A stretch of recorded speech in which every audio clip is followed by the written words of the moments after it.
मेरी माँ सारा पैसा अपनी तीनों बहनों में बांट देती है, लेकिन मुझे एक पैसा भी नहीं देती। जिस पर पैसे बांटने के अगले ही दिन वह मुझे अचानक से कॉल करती है, मैं कुछ दिनों के लिए तुम्हारे घर आना चाहती हूँ, ठीक है ना। यह सुनकर मैं दिल में ही स्नीर करता हूँ। ये तो साफ था कि अब पैसा खत्म हो चुका है और अब उन्हें कोई ऐसा इंसान चाहिए था जो उनका बुढ़ापा संभाले। जिस पर उसके बोलना पूरा करने से पहले ही मैं सीधे उसे बीच में रोक देता हूँ। मॉम, मैंने एक हाई एंड नर्सिंग होम से कांटेक्ट कर लिया है। 20,000 युआन हर महीने का है। एनवायरनमेंट भी बहुत अच्छा है। जिस पर सिंस बड़ी बहन और बाकी दोनों ने सारा पैसा ले लिया है तो यह खर्चा भी वही लोग उठाएंगी, इसलिए उन्हें बोल दो कि तुम्हें वहां छोड़ आएं। फोन के दूसरी तरफ अचानक से सन्नाटा छा जाता है, जिस पर इतने सालों में पहली बार मुझे ऐसा फील होता है जैसे मैं किसी पुलिस की इंस्टेंट डेथ वाली साइलेंस सुन रहा हूँ। इतने सालों तक मैं एक बेवकूफ की तरह जीता रहा था। मैं इस फैमिली का इकलौता बेटा था और उनकी नजरों में सबसे ज्यादा सक्सेसफुल भी। मैंने एक बड़े कॉलेज से ग्रेजुएशन किया था, फिर एक बड़े सिटी में मेहनत करके जॉब करता था। मेरे पास हाउस भी था, कार भी थी और साल की सैलरी 1 मिलियन तक पहुंचती थी। जिस पर बड़ी बहन ने जब हाउस खरीदा था तब 2 लाख युआन कम पड़ रहे थे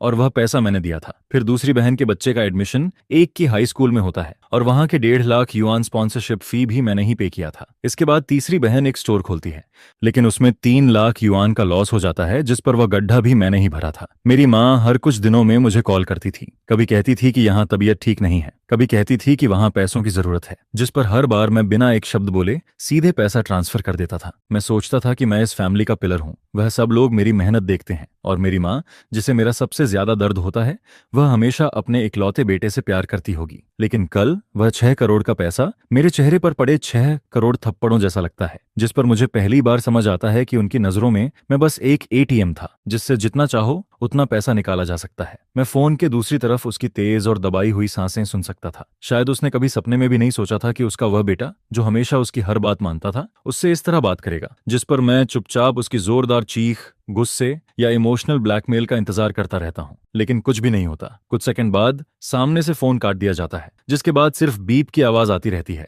मैं अपना फोन उठाता हूँ, कॉल लॉग को एक बार देखता हूँ और फिर उस नंबर को, जिसे मैं इतने सालों से जानता था, सीधे ब्लैकलिस्ट में डाल देता हूँ। फोन काटने के बाद मुझे जिंदगी में पहली बार ऐसा सुकून फील होता है जैसे कई सालों से मेरे दिल पर रखा हुआ कोई बड़ा पत्थर आखिरकार हट गया हो। जिस पर स्टडी रूम का दरवाजा धीरे से खुलता है और मेरी वाइफ फेंगिया हाथ में एक कप हॉट टी लेकर अंदर आती है। वह मुझे देखकर पूछती है, किसका कॉल था? आवाज कुछ ठीक नहीं लग रही थी। जिस पर मैं उसका हाथ पकड़ता हूँ और उसे कल वाले पैसों की बात और अभी अभी हुई फोन कॉल के बारे में बता देता हूँ। लेकिन वह ना गुस्सा होती है और ना ही सरप्राइज होती है। वह बस धीरे से सांस छोड़ती है और फिर कहती है, मुझे पहले से अंदाजा था कि एक दिन ऐसा जरूर आएगा। ठीक है, अगर रिश्ता टूटना है तो टूटने दो। तुम जो भी डिसीजन लोगे मैं तुम्हारे साथ हूँ। यह सुनकर मेरा दिल गर्म हो जाता है। जिस पर मुझे पहली बार लगता है कि अगर जिंदगी में ऐसी वाइफ साथ हो तो इंसान कुछ भी झेल सकता है। लेकिन यह शांति ज्यादा देर तक नहीं टिकती। कुछ ही देर बाद मेरा फोन फिर से रिंग करने लगता है। कॉल बड़ी बहन का था। जैसे ही मैं फोन उठाता हूँ वह गुस्से में चिल्लाना शुरू कर देती है, झोरान, तुम्हारा मतलब क्या है?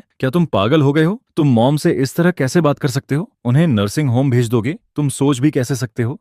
उनकी तबीयत ठीक नहीं रहती। जिस पर मैं ठंडे स्वर में कहता हूँ, नर्सिंग होम में प्रोफेशनल्स उनका ख्याल रखेंगे। ये ज्यादा अच्छा नहीं है क्या? वह तुम्हारी माँ है। बड़ी बहन जोर से चिल्लाती है, उनका बुढ़ापा संभालना एक बेटे की जिम्मेदारी होती है। यह सुनकर मैं हंस पड़ता हूँ। अच्छा, जब तुमने 2 करोड़ युआन का डेमोलिशन मनी लिया था तब तुम्हें क्यों नहीं लगा कि बेटे की भी कोई जिम्मेदारी होती है? मॉम ने सारा पैसा तुम लोगों को दे दिया, अब जिम्मेदारी भी तुम लोग ही उठाओ। दुनिया में ऐसा कोई रूल नहीं है कि पैसा भी तुम लोग रखो और काम भी मैं करूं। झोरान, मत भूलो तुम इस घर के इकलौते बेटे हो। जिस पर मैं ठंडे स्वर में जवाब देता हूँ, तो क्या सिर्फ बेटा होने की वजह से मैं तुम लोगों के हाथों पूरी जिंदगी निचोड़ा जाता रहूं? सुन लो, कल से अब कुछ भी पहले जैसा नहीं रहेगा। यह कहकर मैं फोन काट देता हूँ। लेकिन 5 मिनट भी नहीं बीतते और एक दूसरा अननोन नंबर फिर से कॉल करता है। इस बार दूसरी बहन जो हुई थी। जैसे ही मैं फोन उठाता हूँ वह तुरंत बोलना शुरू कर देती है, तुम इतने निर्दयी कैसे हो सकते हो? मॉम ने हमें पालने में कितनी मेहनत की है। हाँ, बहुत मेहनत की है, मैं शांत आवाज में कहता हूँ। इसीलिए उन्होंने खुद के लिए 65 लाख युआन रखे और बाकी सारा पैसा तुम लोगों को दे दिया। मुझे उससे कोई प्रॉब्लम नहीं थी, लेकिन उन्होंने मुझे एक पैसा भी नहीं दिया। जिस पर झो हुई तुरंत कहती है, वह इसलिए क्योंकि उन्हें अपनी बेटियों से प्यार है और वह तुम्हारी भी फिक्र करती हैं। और मेरी?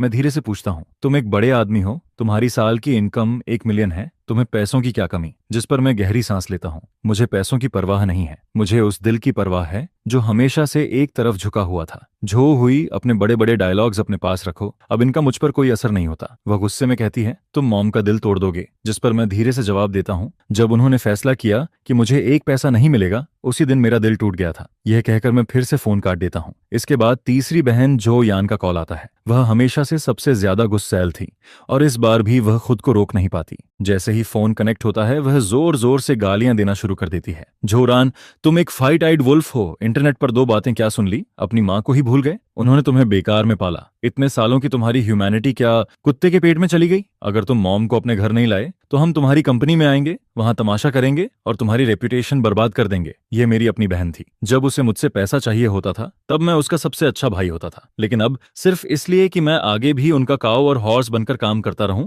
वह मुझे थ्रेट तक देने लगती है, जिस पर मुझे साफ समझ आ जाता है कि यह मामला अभी खत्म नहीं हुआ है। फोन पर दी गई धमकियां उनके लिए काफी नहीं होंगी। वह लोग जरूर मेरे घर आने वाले हैं। और फिर अगले ही शाम डोरबेल बजती है। मैं कैट आई से बाहर देखता हूँ, जिस पर दरवाजे के बाहर 4 लोग खड़े नजर आते हैं। पूरा परिवार एक साथ आया था और सबके चेहरों पर बनावटी दुख और शिकायत साफ दिखाई दे रही थी, जैसे मैं ही कोई सबसे बड़ा गुनहगार था। मैं लिविंग रूम में अपनी बेटी के साथ खेल रही फेंग या से कहता हूँ, तुम लेले को लेकर रूम में चली जाओ, दरवाजा लॉक कर लेना और बाहर मत आना। जिस पर फेंग या चुपचाप सिर हिलाती है और अपनी बेटी को गोद में लेकर बेडरूम में चली जाती है। मैं एक गहरी सांस लेता हूँ और फिर दरवाजा खोल देता हूँ। दरवाजा खुलते ही 4 लोग बाढ़ की तरह अंदर घुस आते हैं। सबसे आगे मेरी माँ चल रही होती है और घर के अंदर आते ही वह जोर जोर से रोना शुरू कर देती है। मैंने तुम्हारा क्या बिगाड़ा है? मैंने इतनी मेहनत से तुम्हें बड़ा किया और तुम मेरे साथ ऐसा कर रहे हो? मैंने कैसा नालायक बेटा पैदा किया है? जिस पर बड़ी बहन तुरंत बोल पड़ती है, अच्छा हुआ कि तुम्हें अभी भी दरवाजा खोलना आता है। मुझे तो लगा था कि अब तुम्हें अपनी माँ भी नहीं चाहिए। फिर दूसरी बहन कहती है, तुम्हारी माँ बस गुस्से में थी, क्या तुम्हारे अंदर जरा भी कॉन्शियस नहीं बची? मैं उनकी बातों और शोर को पूरी तरह इग्नोर कर देता हूँ। मैं धीरे से किचन में जाता हूँ, अपने लिए एक गिलास पानी भरता हूँ और आराम से पानी पीने लगता हूँ। जिस पर वह देखते हैं कि मैं कुछ नहीं बोल रहा तो उनका शोर और भी ज्यादा बढ़ जाता है। पूरा लिविंग रूम उनकी चीखों, तानों और इल्जामों से भर जाता है। ऐसा लग रहा था जैसे 4 लोग मिलकर मेरे ऊपर अटैक कर रहे हों। और फिर जब काफी देर तक चिल्लाने की वजह से उनकी आवाज थोड़ी बैठने लगती है, तब मैं धीरे से अपना पानी का ग्लास नीचे रख देता हूँ। ग्लास सामने रखी ग्लास टी टेबल से टकराता है और एक साफ सी आवाज आती है, जिस पर पूरा लिविंग रूम एकदम शांत हो जाता है। 4 लोग मेरी तरफ देखने लगते हैं। मैं अपने पास वाले ड्रॉर से एक नोटबुक और एक पेन निकालता हूँ और फिर उनकी तरफ देखकर कहता हूँ, जब आज सब लोग यहाँ आ ही गए हैं तो चलो हिसाब कर लेते हैं। 2010 में बड़ी बहन ने हाउस खरीदा था। तब डाउन पेमेंट में थोड़े पैसे कम पड़ रहे थे और उसने मुझसे 1 लाख युआन लिए थे। उस वक्त कहा गया था कि ये पैसे उधार हैं, लेकिन आज तक वापस नहीं मिले। फिर 2012 में दूसरे जीजा का बिजनेस में लॉस हो गया था। उन्हें तुरंत पैसों की जरूरत थी, जिस पर मैंने 1.5 लाख युआन दिए थे और वह पैसे भी कभी वापस नहीं आए। इसके बाद 2014 में तीसरी बहन ने एक शॉप खोलने की बात की थी। तब मैंने उसे 2 लाख युआन स्टार्टअप मनी के तौर पर दिए थे, लेकिन बाद में शॉप बंद हो गई और वह पैसे भी खत्म हो गए। और 2015 से लेकर पिछले साल तक मॉम अलग अलग बहानों से मुझसे 4 लाख युआन से ज्यादा ले चुकी हैं, जिस पर मैंने कभी एक शब्द तक नहीं कहा। मैं नोटबुक में यह सब लिखता जाता हूँ। मेरी आवाज ज्यादा तेज नहीं होती, लेकिन उस शांत पड़े लिविंग रूम में मेरा हर एक शब्द बहुत साफ सुनाई दे रहा होता है, जिस पर धीरे धीरे उनके चेहरों का रंग बदलने लगता है। पहले उनके चेहरे पर गुस्सा था, फिर वह बेचैनी में बदलता है और अब वहां सिर्फ शर्म और घबराहट बचती है। मैं उनकी तरफ देखकर कहता हूँ, तुम लोगों ने 6 करोड़ युआन का पैसा बांट लिया और मुझे 1 पैसा तक नहीं दिया, लेकिन उसके बाद भी तुम लोग मुझे ही नालायक और बेकार बेटा बोल रहे हो। तुम्हें सच में लगता है कि यह सही है? बहुत आसान बात है, जिसने पैसा लिया है वही जिम्मेदारी भी उठाएगा। मॉम के पास खुद 65 लाख युआन है और तुम तीनों बहनों के पास 2-2 करोड़ युआन है। इतना पैसा काफी है कि वह अपना बाकी का बुढ़ापा आराम से निकाल सकें। तुम लोग चाहो तो मॉम को अपने घर रख सकती हो या फिर चाहो तो उन्हें नर्सिंग होम भेज सकती हो। खर्चा तुम लोग आपस में डिसाइड कर लेना। बस ये एग्रीमेंट साइन कर दो। आज के बाद मैं तुम्हारी जिंदगी में दखल नहीं दूंगा और तुम लोग भी मेरी जिंदगी में दखल मत देना। यह कहकर मैं एग्रीमेंट और पेन उनके सामने कॉफी टेबल पर रख देता हूँ, जिस पर 4 लोग उस एग्रीमेंट को ऐसे देखने लगते हैं जैसे उनके सामने कोई भयानक मॉन्स्टर खड़ा हो। बड़ी बहन झो मिंग के होंठ कांपने लगते हैं। वह मुझे देखकर कहती है, तुम हमसे रिश्ता तोड़ना चाहते हो? मैं उसकी तरफ देखकर कहता हूँ, रिश्ता तुम लोगों ने पहले ही तोड़ दिया था। जिस पर अब तक चुप बैठी मेरी माँ अचानक सिर उठाती है और सीधे मेरी तरफ देखने लगती है। उसकी आंखों में अब आंसू नहीं होते, वहां अब सिर्फ गुस्सा और नफरत बची होती है। वह मुझे घूरते हुए कहती है, झोरान, बाद में पछताना मत। तुम उस पैसे के 1 पैसे के भी लायक नहीं थे। मॉम की यह बात मेरे दिल में किसी जहरीली सुई की तरह चुभ जाती है। मैं उसकी तरफ देखकर धीरे से पूछता हूँ, क्यों? मैं लायक क्यों नहीं हूँ? मैंने ऐसा क्या किया है? जिस पर वह अचानक चिल्लाकर कहती है, तुम अपने दिल में नहीं जानते क्या तुम्हारे बाप की मौत की वजह तुम नहीं थे? यह सुनते ही मेरे दिमाग में जैसे जोरदार धमाका होता है। डैड की मौत, यह बात मेरे दिल का वह जख्म थी जो कभी नहीं भर पाई। और इसी फैमिली में यह एक ऐसा टॉपिक था जिसके बारे में पिछले 10 सालों में कभी कोई बात नहीं करता था। जब मैं हाई स्कूल के तीसरे साल में था तब डैड की कंस्ट्रक्शन साइट पर एक्सीडेंट में मौत हो गई थी। वह स्काफोल्डिंग से नीचे गिर गए थे। उन्हें हॉस्पिटल ले जाया गया लेकिन वह वापस कभी नहीं आए। उस साल जैसे मेरी पूरी दुनिया टूट गई थी। मॉम हर दिन रोती रहती थी। मेरी तीनों बहनें भी दिन भर उदास रहती थीं और मैं खुद को अपने रूम में बंद कर लेता हूँ। मैं 3 दिन और 3 रात तक ना कुछ खाता हूँ ना कुछ पीता हूँ। मैं गॉड से नफरत करता हूँ, कंस्ट्रक्शन साइट के मालिक से नफरत करता हूँ, पूरी दुनिया से नफरत करता हूँ, लेकिन सबसे ज्यादा मैं खुद से नफरत करता हूँ क्योंकि जिस दिन एक्सीडेंट हुआ था उस दिन डैड घर पर थे और वजह मैं था। उस दिन मेरे हाथ में मैथ्स का फेल हुआ पेपर था। मुझे घर जाने से डर लग रहा था जिस पर मैं देर तक बाहर ही घूमता रहता हूँ। जब रात हो जाती है तब डैड मुझे ढूंढने के लिए अपनी पुरानी साइकिल लेकर बाहर निकलते हैं। वह हर जगह मुझे ढूंढते फिरते हैं और तभी उन्हें कंस्ट्रक्शन साइट से फोन आता है। वहां कुछ सामान आया था जिसे उतारना था और उसके बदले डबल सैलरी मिलने वाली थी। डैड कुछ देर के लिए रुकते हैं लेकिन फिर वह मेरे बारे में सोचते हैं, मेरे आने वाले कॉलेज एंट्रेंस एग्जाम के बारे में सोचते हैं, मेरे फ्यूचर के खर्चों के बारे में सोचते हैं और फिर वह वहां चले जाते हैं जिस पर उसके बाद वह कभी वापस नहीं आते। यह बात मेरी पूरी जिंदगी का सबसे बड़ा दर्द बन गई थी और यही वजह थी कि मैं इतने सालों तक पागलों की तरह पैसा कमाता रहा ताकि मैं इस फैमिली के लिए कुछ कर सकूं।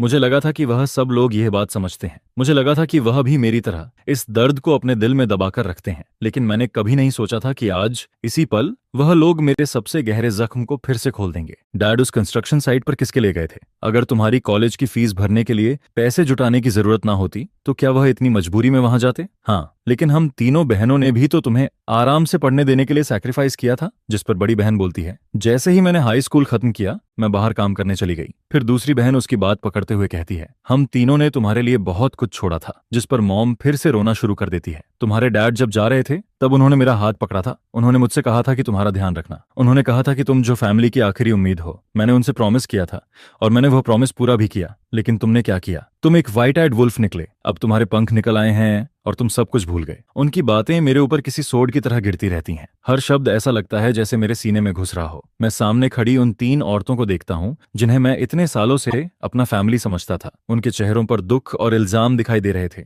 लेकिन उनकी आंखों में सिर्फ लालच और हिसाब किताब चमक रहा था। जिस पर मुझे आखिर समझ आता है कि उनके दिल में डैड की मौत कभी एक्सीडेंट थी ही नहीं। उनके लिए वह मेरी ओरिजिनल सिन थी। इतने सालों से मैं जो कुछ भी करता रहा वह फैमिली लव नहीं था। वह सिर्फ एक तरह का प्रायश्चित था। मैंने जो पैसा उन्हें दिया वह मेरे प्यार की वजह से नहीं था। उनके हिसाब से वह उनका हक था। अब जब उन्हें 6 करोड़ युआन मिल गए हैं तो उन्हें लगता है कि वह पैसा डैड ने अपनी जान देकर कमाया था और मैं जो उनके हिसाब से गुनहगार हूं उस पैसे का एक युआन भी डिजर्व नहीं करता। उनके लिए वह पैसा उनका हक है क्योंकि उन्होंने इतने सालों तक सैक्रिफाइस किया था। क्या कमाल का लॉजिक है? क्या अजीब सेल्फ हाइपोनोसिस है? जिस पर मैं हंसने लगता हूं। पहले हल्का सा स्नीयर मेरे चेहरे पर आता है और फिर वह हंसी धीरे धीरे इतनी बढ़ जाती है कि मैं खुद उसे रोक नहीं पाता। मेरी हंसी पूरे लिविंग रूम में गूंजने लगती है और वह इतनी अजीब और कड़वी लगती है कि सब लोग एकदम चुप हो जाते हैं। जिस पर बड़ी बहन मुझे घूरते हुए पूछती है, तुम हंस क्यों रहे हो? मैं धीरे से उसकी तरफ उंगली उठाता हूँ। मेरी आंखों के कोने गीले हो चुके थे लेकिन मैं फिर भी हंस रहा था। फिर मैं धीरे धीरे उठता हूँ और कदम कदम करके मॉम के सामने जाकर खड़ा हो जाता हूँ। मैं उसकी तरफ ऊपर से देखते हुए पूछता हूँ, जब डैड की मौत हुई थी तब कंस्ट्रक्शन साइट से कितना कंपेंसेशन मिला था? यह सुनते ही मॉम का चेहरा सफेद पड़ जाता है। उसकी आंखें इधर उधर घूमने लगती हैं, उसके होंठ हिलते हैं, लेकिन उसके मुंह से कोई आवाज नहीं निकलती। जिस पर मैं खुद ही बोलना शुरू कर देता हूँ। कुल 3 लाख युआन मिले थे। 15 साल पहले वह बहुत बड़ी रकम थी। और फिर उस पैसे का क्या हुआ? मेरी 4 साल की कॉलेज फीस और लिविंग एक्सपेंसेस मिलाकर मुश्किल से 50,000 युआन खर्च हुए। बाकी के 2.5 लाख युआन। बड़ी बहन की शादी हुई तो तुमने उसे 80,000 युआन दिए। दूसरी बहन की शादी हुई तो उसे भी 80,000 युआन दिए और फिर तीसरी बहन का बॉयफ्रेंड उसे धोखा देकर 50,000 युआन लेकर भाग गया, जिस पर वह पैसे भी तुमने दिए। और आखिर में जो 40,000 युआन बचे तुमने कहा था कि वह अपने बुढ़ापे के लिए रखोगी। मैं धीरे से कहता हूँ, सही कह रहा हूं ना? जिस पर मॉम का पूरा शरीर कांपने लगता है। तीनों बहनों के चेहरे भी एकदम खराब हो जाते हैं। मैं फिर धीरे से बोलता हूँ, मैंने कभी इन बातों का जिक्र नहीं किया क्योंकि मुझे लगता था कि वह डैड की आखिरी निशानी थी। तुम उनकी वाइफ थी, तुम्हें उस पैसे पर पूरा हक था। मुझे लगा था कि तुम्हारे दिल में मेरे लिए, तुम्हारे इस इकलौते बेटे के लिए थोड़ा सा गिल्ट जरूर होगा, लेकिन अब लगता है कि मैं बहुत बेवकूफ था। तुम्हें कभी कोई गिल्ट नहीं था, उल्टा तुमने सारी गलती मेरे सिर पर डाल दी। डैड की मौत का सहारा लेकर तुमने मुझे सालों तक इमोशनली ब्लैकमेल किया और फैमिली लव के नाम पर मुझे बार बार निचोड़ती रहीं। मैं मॉम की तरफ देखकर कहता हूँ, जो शुयुन, अपने दिल पर हाथ रखकर खुद से पूछो, क्या तुम डैड के सामने खुद को सही साबित कर सकती हो? क्या तुम सच में माँ कहलाने के लायक हो? मेरी हर बात किसी हथौड़े की तरह उसके दिल पर पड़ती है और आखिरकार वह टूट जाती है। वह अचानक सिर उठाती है और पागलों की तरह मेरी तरफ झपट पड़ती है। वह मेरा चेहरा नोचने के लिए हाथ बढ़ाती है, लेकिन मैं पहले से तैयार था, जिस पर मैं पीछे हट जाता हूँ। वह सीधे खाली जगह में गिरते गिरते बचती है, जिस पर तीसरी बहन झो यान तुरंत उसे पकड़ लेती है। लेकिन अगले ही पल झो यान खुद मेरी तरफ पागलों की तरह दौड़ पड़ती है। तुम्हारी हिम्मत कैसे हुई? मैं तुम्हें नहीं छोड़ूंगी। और फिर पूरा मामला एकदम फाइट में बदल जाता है। लेकिन मैं उन पर हाथ नहीं उठाता। मैं बस ठंडे चेहरे के साथ उन्हें देखता रहता हूँ। मैं उन्हें उस घर में पागलों की तरह चिल्लाते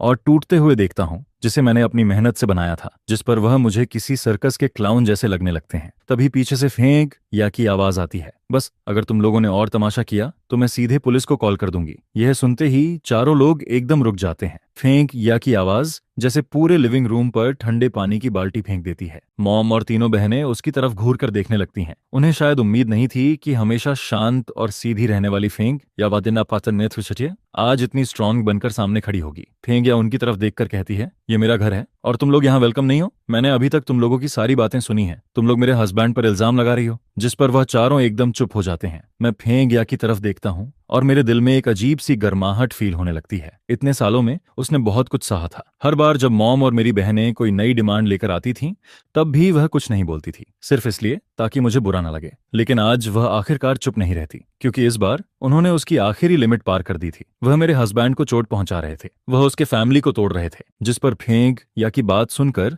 तीसरी बहन जो यान का चेहरा गुस्से से लाल हो जाता है। वह चिल्लाकर कहती है, ये हमारे जो फैमिली का मामला है, तुम बीच में बोलने वाली कौन होती हो? तुम तो आउटसाइडर हो। जिस पर फेंक या बिना डरे जवाब देती है, मेरी शादी चौरान से 8 साल पहले हुई थी। मैं इस घर की मिस्ट्रेस हूँ और तुम लोग, तुम सब तो शादी करके अपने अपने घर जा चुकी हो, फिर भी मेरे हस्बैंड की मेहनत की कमाई लेकर अपने घर चला रही हो। अब बताओ आउटसाइडर कौन है? यह सुनते ही जैसे उनकी आखिरी बची हुई इज्जत भी खत्म हो जाती है। दूसरी बहन झो हुई का चेहरा लाल और सफेद पड़ने लगता है और झो यान गुस्से में अपने पैर पटकने लगती है। जिस पर झो यान आगे कुछ नहीं बोलती, क्योंकि अगर वह और बोलती तो बात और भी गंदी हो जाती। मेरी माँ जोशियू बस फेंक या को खाली नजरों से देखती रहती है और फिर मेरी तरफ देखने लगती है। उसकी आंखों में सिर्फ शौक और यकीन न होने वाला भाव होता है। उसकी नजरों में बहू का मतलब हमेशा एक ऐसी औरत था जो चुपचाप सब सहती रहे, मेहनत करे और कभी जवाब ना दे। जिस पर उसने शायद कभी इमेजिन भी नहीं किया था कि फेंक या उसके सामने खड़ी होकर उसी के लिविंग रूम में उसे इतने सख्त शब्दों में जवाब देगी। फिर पूरे घर में एक अजीब सी खामोशी छा जाती है। करीब 2 मिनट तक कोई कुछ नहीं बोलता, जिस पर मैं धीरे से बोलना शुरू करता हूँ और उस दम घोंटने वाली चुप्पी को तोड़ देता हूँ। एग्रीमेंट टेबल पर रखा है, अगर तुम लोग इसे साइन कर देते हो तो हम अभी भी रिश्तेदार रहेंगे, लेकिन अगर साइन नहीं किया तो फिर हम कोर्ट जाएंगे और कोर्ट में मैं अभी जो भी हिसाब बताया है उसका एक एक रिकॉर्ड निकालूंगा। हर ट्रांसफर का प्रूफ मेरे पास है। जो 8,50,000 युआन मैंने दिए थे, उसे मैं प्राइवेट लोन साबित करके तुम लोगों पर केस कर सकता हूँ और तब तुम लोगों को सिर्फ पैसा वापस नहीं करना पड़ेगा, इतने सालों का इंटरेस्ट भी देना पड़ेगा। अब फैसला तुम्हारा है। मेरी यह बात जैसे उनकी आखिरी उम्मीद भी तोड़ देती है, जिस पर पहली बार उनके चेहरों पर डर साफ दिखाई देने लगता है। उन्होंने कभी सोचा ही नहीं था कि बात यहाँ तक पहुंच जाएगी। उनकी नजरों में बेटे का पैसा फैमिली का पैसा था और फैमिली का पैसा मांगना उनका हक था। लेकिन अब जब वह मेरी आंखों में देखते हैं तो उन्हें समझ आता है कि मैं मजाक नहीं कर रहा और पहली बार वह सच में डर जाते हैं, क्योंकि अगर मामला कोर्ट तक गया तो उन्हें ना सबूतों से न सिर्फ इतने सालों में लिया हुआ पैसा वापस करना पड़ेगा, बल्कि रिश्तेदारों और जान पहचान वालों के सामने उनकी इज्जत भी खत्म हो जाएगी। जिस पर बड़ी बहन जो मिंग और दूसरी बहन जो ह्यूई एक दूसरे की तरफ देखने लगती हैं। उनकी आंखों में डर, झिझक और बेचैनी साफ दिखाई दे रही थी। फिर मॉम कांपते हुए हाथों से एग्रीमेंट उठाती है। वह काफी देर तक उस पर लिखे हुए काले शब्दों को देखती रहती है और फिर दांत भींचकर धीरे से कहती है, ठीक है, बहुत अच्छा, बहुत अच्छा। उसका हर शब्द ऐसा लग रहा था जैसे वह अपने दांतों के बीच से निकाल रही हो। फिर वह मेरी तरफ देखकर कहती है, जोरान तुम बहुत बेरहम निकले। जिस पर वह पेन उठाती है और एग्रीमेंट पर अपना नाम लिख देती है। ऐसा लग रहा था जैसे उस साइन में उसकी सारी ताकत खत्म हो गई हो। इसके बाद बड़ी बहन, दूसरी बहन और तीसरी बहन भी एक एक करके आगे आती हैं। उनके चेहरे ऐसे लग रहे थे जैसे उनमें अब जान ही ना बची हो, और फिर वह भी चुपचाप एग्रीमेंट पर अपना नाम लिख देती हैं। मैं उन 4 साइंड एग्रीमेंट्स को देखता हूँ, लेकिन मेरे दिल में जीत जैसा कुछ भी फील नहीं होता, बस एक बहुत गहरा दुख फील होता है। 30 साल से ज्यादा पुराना यह रिश्ता पैसों और लालच के सामने एक कागज की तरह कमजोर निकलता है, और फिर एक झटके में सब खत्म हो जाता है। मैं दांत भींचकर सिर्फ एक शब्द कहता हूँ, निकल जाओ, जिस पर वह चारों लोग बिना कुछ बोले शर्म और गुस्से में वहां से निकल जाते हैं। जब मॉम दरवाजे तक पहुंचती है तो वह अचानक रुक जाती है, फिर वह पीछे मुड़कर मेरी तरफ देखती है। उसकी आंखों में इतनी नफरत थी जैसे वह मुझे जहर पिला दे, लेकिन उस नजर में कुछ अजीब भी था। ऐसा लग रहा था जैसे यह मामला अभी खत्म नहीं हुआ, जिस पर अगले ही पल वह जोर से दरवाजा बंद करके चली जाती है और आखिरकार पूरा घर शांत हो जाता है। फेंगिया धीरे से अपना फोन नीचे रखती है और मेरे पास आ जाती है। फिर वह बिना कुछ बोले मुझे पीछे से पकड़ लेती है। मैं अपना सिर उसके कंधे पर रख देता हूँ, जिस पर इतने समय से मैं जो खुद को मजबूत दिखा रहा था वह सब धीरे धीरे टूटने लगता है, और फिर मैं एक छोटे बच्चे की तरह चुपचाप रोने लगता हूँ। लेकिन मैं अपने दिल में जानता था यह आखिर नहीं है। मैं अपनी माँ और तीनों बहनों को बहुत अच्छे से जानता हूँ। वह लोग इतनी आसानी से हार मानने वाले नहीं थे, जिस पर मुझे साफ फील हो रहा था कि अब इससे भी बड़ा तूफान आने वाला है। और फिर अगले दिन मैं हमेशा की तरह ऑफिस पहुंचता हूँ, लेकिन जैसे ही मैं अपनी सीट पर बैठता हूँ असिस्टेंट श्याओ चेन घबराया हुआ अंदर आता है। मिस्टर जो, नीचे बहुत लोग जमा हो गए हैं। वह लोग बोल रहे हैं कि वह आपके फैमिली वाले हैं और वह रिसेप्शन पर तमाशा कर रहे हैं। यह सुनते ही मेरा दिल एकदम नीचे बैठ जाता है। जिस चीज का डर था आखिर वह हो ही गई। मैं विंडो के पास जाता हूँ और नीचे कंपनी के हॉल की तरफ देखता हूँ, जिस पर नीचे वही लोग दिखाई देते हैं। मेरी माँ जमीन पर बैठी हुई थी। वह अपनी टांग पर हाथ मार मार कर जोर जोर से रो रही थी। बड़ी और दूसरी बहन उसके दोनों तरफ खड़ी थीं और आसपास खड़े स्टाफ और कस्टमर से कुछ कह कहकर रो रही थीं। लेकिन सबसे ज्यादा शोर झो यान मचा रही थी। उसके हाथ में एक बड़ा प्रिंटेड पेपर था, जिस पर बड़े बड़े अक्षरों में लिखा था, करोड़ों कमाने वाला बेटा जोरान अपनी सगी माँ को घर से निकाल देता है। और सिर्फ वही लोग नहीं थे, वह अपने साथ और भी कई लोगों को लेकर आए थे। कुछ दूर के रिश्तेदार थे, कुछ गांव के लोग थे और कुछ ऐसे पड़ोसी थे जिन्हें बस तमाशा देखना पसंद था। करीब 20-30 लोग कंपनी के गेट पर खड़े थे। यह सब मेरी सोच से भी ज्यादा जल्दी और ज्यादा तैयारी के साथ हुआ था। वह लोग अब पूरी तरह से मुझसे लड़ने उतर आए थे। वह पब्लिक ओपिनियन का इस्तेमाल करके मुझे दबाना चाहते थे। वह मेरी रेपुटेशन खराब करना चाहते थे, मेरा करियर बर्बाद करना चाहते थे। जिस पर श्याओ चेन मेरी तरफ देखकर घबराई हुई आवाज में पूछता है, मिस्टर जो, अब क्या करें? पुलिस को कॉल करें क्या? मैं नीचे देखता हूँ और फिर शांत आवाज में कहता हूँ, नहीं, उन्हें जो करना है करने दो। जितना बड़ा तमाशा होगा उतना अच्छा होगा। मेरी बात सुनकर श्याओ चेन एकदम हैरान रह जाता है। उसे समझ नहीं आता कि मैं क्या कहना चाहता हूँ, लेकिन मैं बिना कुछ समझाए वापस अपनी डेस्क पर जाता हूँ और फिर कंपनी के एडमिनिस्ट्रेटिव डायरेक्टर और लीगल डायरेक्टर को कॉल करता हूँ। सिक्योरिटी वालों से बोल दो कि वह उनसे झगड़ा ना करें, बस वहां ऑर्डर बनाए रखें। कंपनी की प्रॉपर्टी और स्टाफ की सेफ्टी का ध्यान रखें। जिस पर वह दोनों हैरान जरूर होते हैं, लेकिन फिर तुरंत मेरी बात मानने के लिए चले जाते हैं, क्योंकि मैं बहुत अच्छे से जानता था कि मॉम और मेरी बहनों के दिमाग में क्या चल रहा है। उनके हिसाब से मैं एक बड़ी कंपनी का वाइस प्रेसिडेंट हूँ और मेरे लिए सबसे जरूरी चीज मेरी इज्जत और मेरा नाम है। उन्हें लगता था कि अगर वह इतना बड़ा तमाशा कर देंगे कि मैं सबके सामने शर्मिंदा हो जाऊं, तो मैं डरकर उन्हें वापस घर ले आऊंगा। मैं उनकी हर बात मान लूंगा। शायद वह यह भी सोच रहे थे कि मैं वह 65 लाख युआन भी दोबारा उनके बीच बांट दूंगा, लेकिन उन्होंने एक बहुत बड़ी गलती कर दी थी। उन्हें लगा कि मुझे सबसे ज्यादा अपनी इज्जत की परवाह है। असल में मुझे यह चेहरा बहुत पहले से नहीं चाहिए था, बल्कि इन्हीं लोगों ने अपने ही हाथों से उसे टुकड़ों में फाड़ दिया था। नीचे कंपनी में जो तमाशा चल रहा होता है उसे देखकर मैं बस यही कहना चाहता था, जिस पर मेरी माँ की एक्टिंग और भी ज्यादा शानदार होती जाती है और वह सांस टूटने तक रोती रहती है, जैसे कि वह किसी भी समय बेहोश हो जाएगी। जिस पर मेरी बहनों के इल्जाम भी और ज्यादा भारी होते जाते हैं और वे खुद को ऐसी छोटी छोटी मासूम लड़कियों की तरह दिखाती हैं जिन्हें एक बेरहम इंसान दबा रहा है। यह देखकर उनके आसपास खड़े लोगों की भीड़ बढ़ती जाती है और मुझे लेकर उंगलियां उठाने वाली आवाजें और भी तेज होती जाती हैं, जिनमें कुछ ऐसे लोग भी होते हैं जिन्हें सच्चाई के बारे में कुछ भी नहीं पता होता है। इसके बाद रिपोर्टर्स भी वहां आ जाते हैं और उनके लॉन्ग और शॉर्ट कैमरे मेरी माँ और बहनों की तरफ तने रहते हैं, जिस पर उनके दुख से भरे चेहरे बार बार फ्लैश होते रहते हैं और एक अच्छी तरह से प्लान किया गया फैमिली ड्रामा सबके सामने चलता रहता है।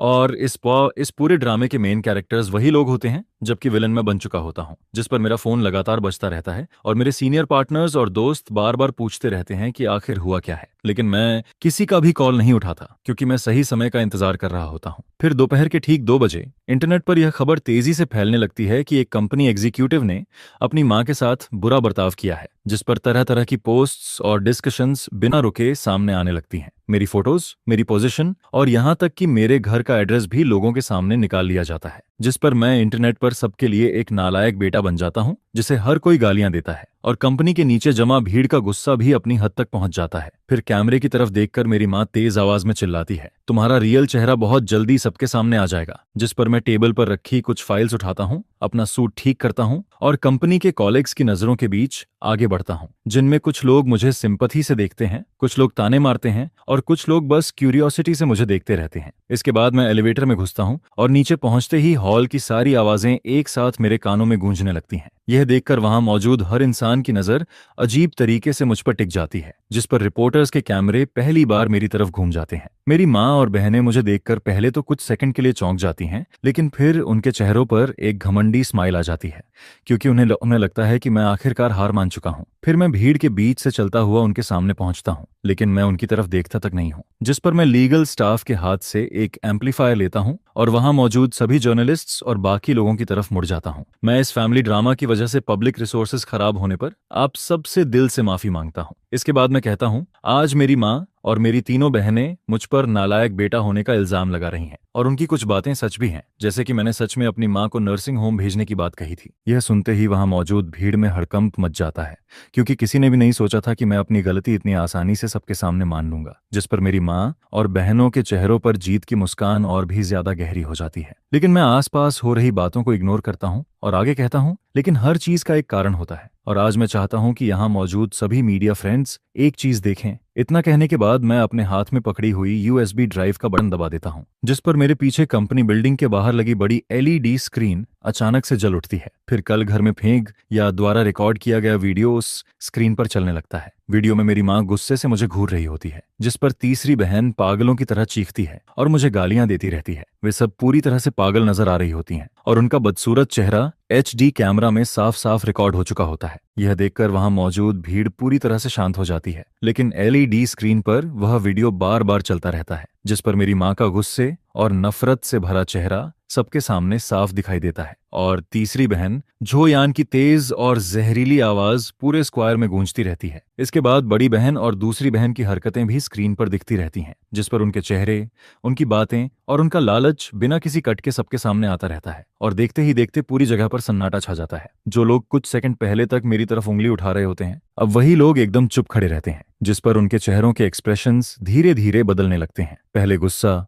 फिर शक, फिर शौक और आखिर में सिंपैथी और समझ से भरी नजरें उनके चेहरे पर दिखाई देने लगती हैं। यह देखकर रिपोर्टर्स के कैमरे तेजी से घूमने लगते हैं, पहले स्क्रीन की तरफ और फिर मेरी माँ और बहनों की तरफ, जिनके चेहरे अब पूरी तरह से सफेद पड़ चुके होते हैं। वे वहीं खड़ी रह जाती हैं जैसे किसी ने उन पर बिजली गिरा दी हो। उनके चेहरे का खून आंखों के सामने गायब होता जाता है और उनके मुंह खुले रह जाते हैं, लेकिन उनसे एक शब्द भी नहीं निकलता, जिस पर उनकी आंखों में सिर्फ डर और यकीन ना कर पाने वाला एक्सप्रेशन दिखाई देता है। शायद उन्हें समझ ही नहीं आता कि घर में हुई बात रिकॉर्ड कैसे हो गई, और उससे भी ज्यादा उन्हें यह समझ नहीं आता कि मैं इतनी बड़ी भीड़ के सामने यह वीडियो चलाने की हिम्मत कैसे कर सकता हूं, क्योंकि उनकी नजरों में मैं हमेशा वही सीधा सादा, सबसे ऑनेस्ट और सबसे अच्छा बेटा था जिसे वे कभी भी दबा सकती थीं। लेकिन आज वही इंसान उनके सारे सच को दुनिया के सामने ला चुका होता है, जिस पर सबसे पहले तीसरी बहन झो यान टूट जाती है और वह तेज आवाज में चीखते हुए कहती है, ये झूठ है, ये फेक है, उसने ये सब खुद बनाया है, मैं उससे नफरत करती हूँ। लेकिन इस समय उसकी आवाज जितनी तेज होती है उतनी ही कमजोर भी लगती है, क्योंकि वहां मौजूद कोई भी इंसान उसकी बात पर यकीन नहीं करता। वीडियो में हर एक्सप्रेशन,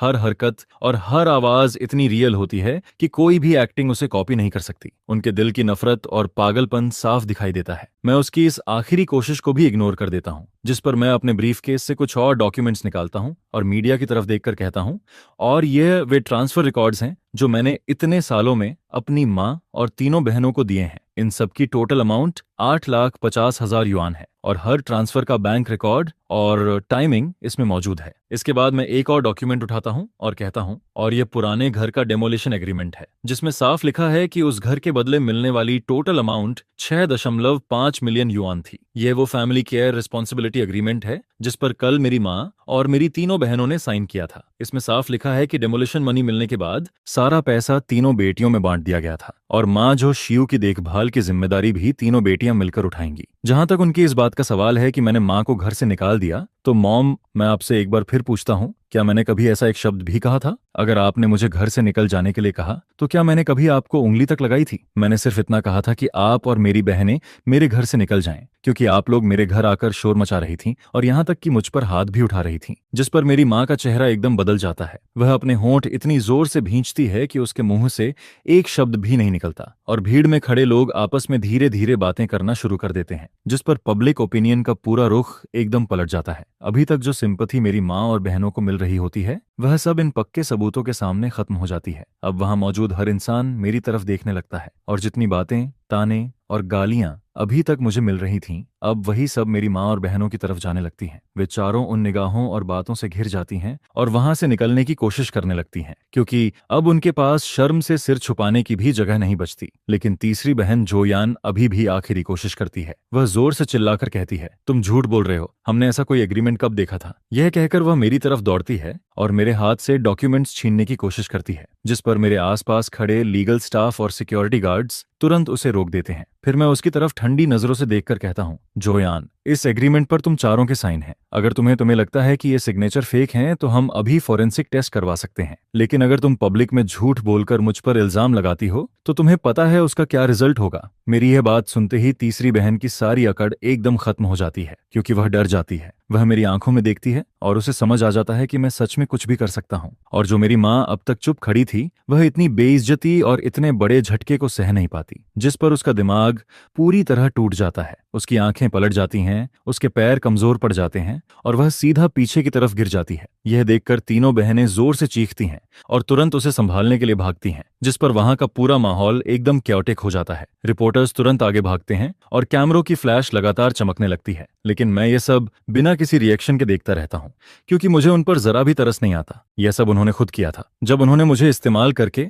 अपना मतलब निकालने की कोशिश की थी, तभी उन्हें सोच लेना चाहिए था कि एक दिन ऐसा भी हो सकता है। इसके बाद कंपनी के सिक्योरिटी गार्ड्स और एडमिनिस्ट्रेटिव स्टाफ आगे आते हैं और वहां का माहौल संभालने लगते हैं। फिर कुछ ही देर में एम्बुलेंस भी आ जाती है, जिस पर मेरी माँ को स्ट्रेचर पर लिटाकर एम्बुलेंस में डाल दिया जाता है, और मेरी तीनों बहनें, जो पूरी तरह हार चुकी होती हैं, चुपचाप उसके पीछे पीछे चली जाती हैं। और इसी के साथ यह बड़ा तमाशा खत्म हो जाता है। भीड़ धीरे धीरे वहां से चली जाती है और रिपोर्टर्स भी अपनी मनचाही खबर लेकर खुश होकर वहां से निकल जाते हैं। ऐसा लगता है जैसे कुछ हुआ ही नहीं था। लेकिन मैं जानता हूं कि आज के बाद सब कुछ बदल चुका है। मेरा जो सो कॉल्ड घर था, वह आज पूरी तरह टूट चुका है और अब वापस लौटने का कोई रास्ता नहीं बचता। जब मैं वापस ऑफिस पहुंचता हूं तो वहां मौजूद हर कोलेग मुझे अलग नजरों से देख रहा होता है। किसी की नजर में सिंपथी होती है, किसी की नजर में रिस्पेक्ट, और कुछ लोग मुझसे थोड़ा डर भी रहे होते हैं। लेकिन कोई भी मेरे पास आकर बात करने की हिम्मत नहीं करता, क्योंकि शायद किसी ने भी ये इमेजिन नहीं किया था कि हमेशा शांत और डिसेंट दिखने वाला मिस्टर जो फैमिली मैटर को इतनी सख्ती और इतनी बेरहमी से हैंडल करेगा। फिर थोड़ी देर बाद कंपनी के सीईओ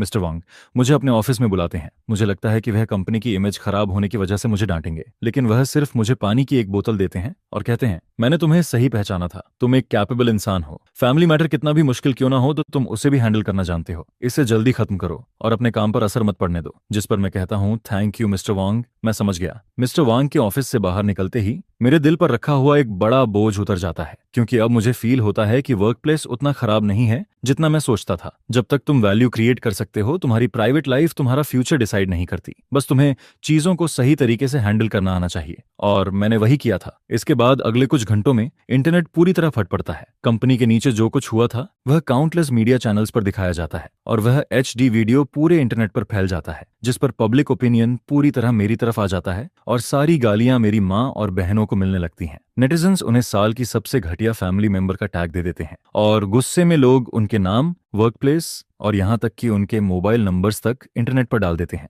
जिस पर उनके पास हजारों कॉल्स और अब्यूसिव मैसेजेस आने लगते हैं, जैसे बर्फ की तरह हर तरफ से उन पर सब कुछ गिर रहा हो। वहीं दूसरी तरफ मुझे इंटरनेट पर एक ऐसे इंसान की तरह दिखाया जाता है जो कई सालों तक अपनी फैमिली से दबा रहा, लेकिन आखिर में उसने हिम्मत करके उनके खिलाफ खड़ा होना चूज किया। मेरे सोशल मीडिया अकाउंट्स पर एक ही रात में लाखों फॉलोअर्स आ जाते हैं और हजारों लोग मेरे सपोर्ट में कमेंट्स करने लगते हैं। इतना ही नहीं, कुछ लॉयर्स भी खुद मुझसे कांटेक्ट करते हैं और कहते हैं कि अगर मुझे जरूरत हो तो वे मुझे फ्री लीगल हेल्प देंगे। मैं जानता हूं कि पब्लिक ओपिनियन की यह लड़ाई मैं जीत चुका हूं और मैंने इसे पूरी तरह जीता है। जब मैं शाम को घर वापस आता हूं तो फांग्या और उसकी बेटी लेले मेरा इंतजार कर रही होती हैं। जैसे ही मैं अंदर आता हूँ, फांग्या मुझे जोर से हग कर लेती है और कहती है, आज तुम बहुत हैंडसम लग रहे थे, जिस पर मैं हल्का सा मुस्कुरा देता हूँ और मेरे दिल की सारी थकान एक पल में गायब हो जाती है। फिर लेले दौड़कर मेरे पास आती है और मेरे पैर पकड़कर कहती है, डैड, क्या आपने उन बैड गाइज को भगा दिया? क्या अब वो हमें फिर कभी परेशान नहीं करेंगे? रात में मैं और फांग्या बेड पर लेटे होते हैं और आज जो कुछ हुआ उसके बारे में बात कर रहे होते हैं, जिस पर फांग्या थोड़ी परेशान होकर मुझसे पूछती है, तुम्हें डर नहीं लगता कि वो लोग फिर कोई नई ट्रिक ट्राई करेंगे, जैसे कि लेले के किंडरगार्टन जाकर वहां तमाशा करना?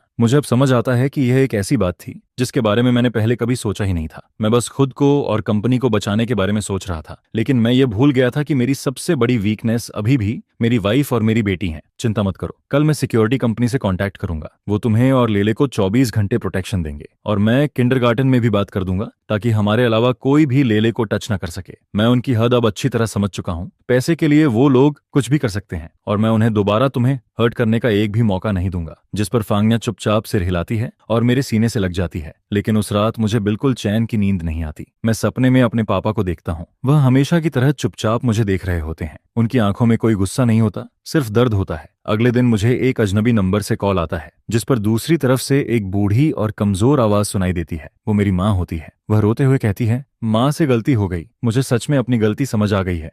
तुम्हारी बहनों को जॉब से निकाल दिया गया है और उनके घर भी टूट चुके हैं। अब तो हम बाहर निकलने की भी हिम्मत नहीं कर पा रहे हैं। लेकिन क्या तुम अपनी माँ को माफ नहीं कर सकते? तुम बस एक स्टेटमेंट दे दो और सबको बता दो कि यह सब एक मिसअंडरस्टैंडिंग थी, वरना हम सच में जी नहीं पाएंगे। जिस पर मैं बस ठंडी आवाज में कहता हूँ, अब बहुत देर हो चुकी है, और फिर मैं फोन काट देता हूँ। मुझे लगा था कि अब सब खत्म हो जाएगा। पब्लिक ओपिनियन ने उन्हें पूरी तरह तोड़ दिया था और अब शायद कुछ समय तक सब शांत रहेगा। लेकिन मैंने उनकी पागलपन को कम समझा था और मैंने यह भी नहीं सोचा था कि मेरी माँ मुझसे इतनी नफरत करती है। फिर 3 दिन बाद मैं एक इंपॉर्टेंट प्रोजेक्ट मीटिंग में बैठा होता हूँ। तभी अचानक फांग्या का फोन आता है। उसकी आवाज में इतना डर और रोना होता है जितना मैंने पहले कभी नहीं सुना था। वह कांपते हुए कहती है, जल्दी घर आओ, मॉम हमारे घर के बाहर गैस सिलेंडर लेकर बैठी है। वह कह रही है कि वह हम सबके साथ मर जाएगी। यह सुनते ही मेरा दिमाग एकदम ब्लैंक हो जाता है। गैस सिलेंडर लेकर सबको उड़ाने की बात, मैं अपने कानों पर यकीन नहीं कर पाता। क्या कोई माँ सच में ऐसा कर सकती है? मीटिंग रूम में बैठे सभी लोग मेरी तरफ देखने लगते हैं, लेकिन मुझे किसी को कुछ एक्सप्लेन करने की फुर्सत नहीं होती। मैं तुरंत कार कीज उठाता हूँ और भागता हुआ बाहर निकल जाता हूँ। मीटिंग वहीं रुक जाती है और मैं जितनी तेजी से हो सकता है एलिवेटर में घुस जाता हूँ। फिर कंपनी बिल्डिंग से बाहर निकलकर सीधा कार में बैठता हूँ। पूरे रास्ते में एक्सेलरेटर दबाकर गाड़ी भगाता हूँ।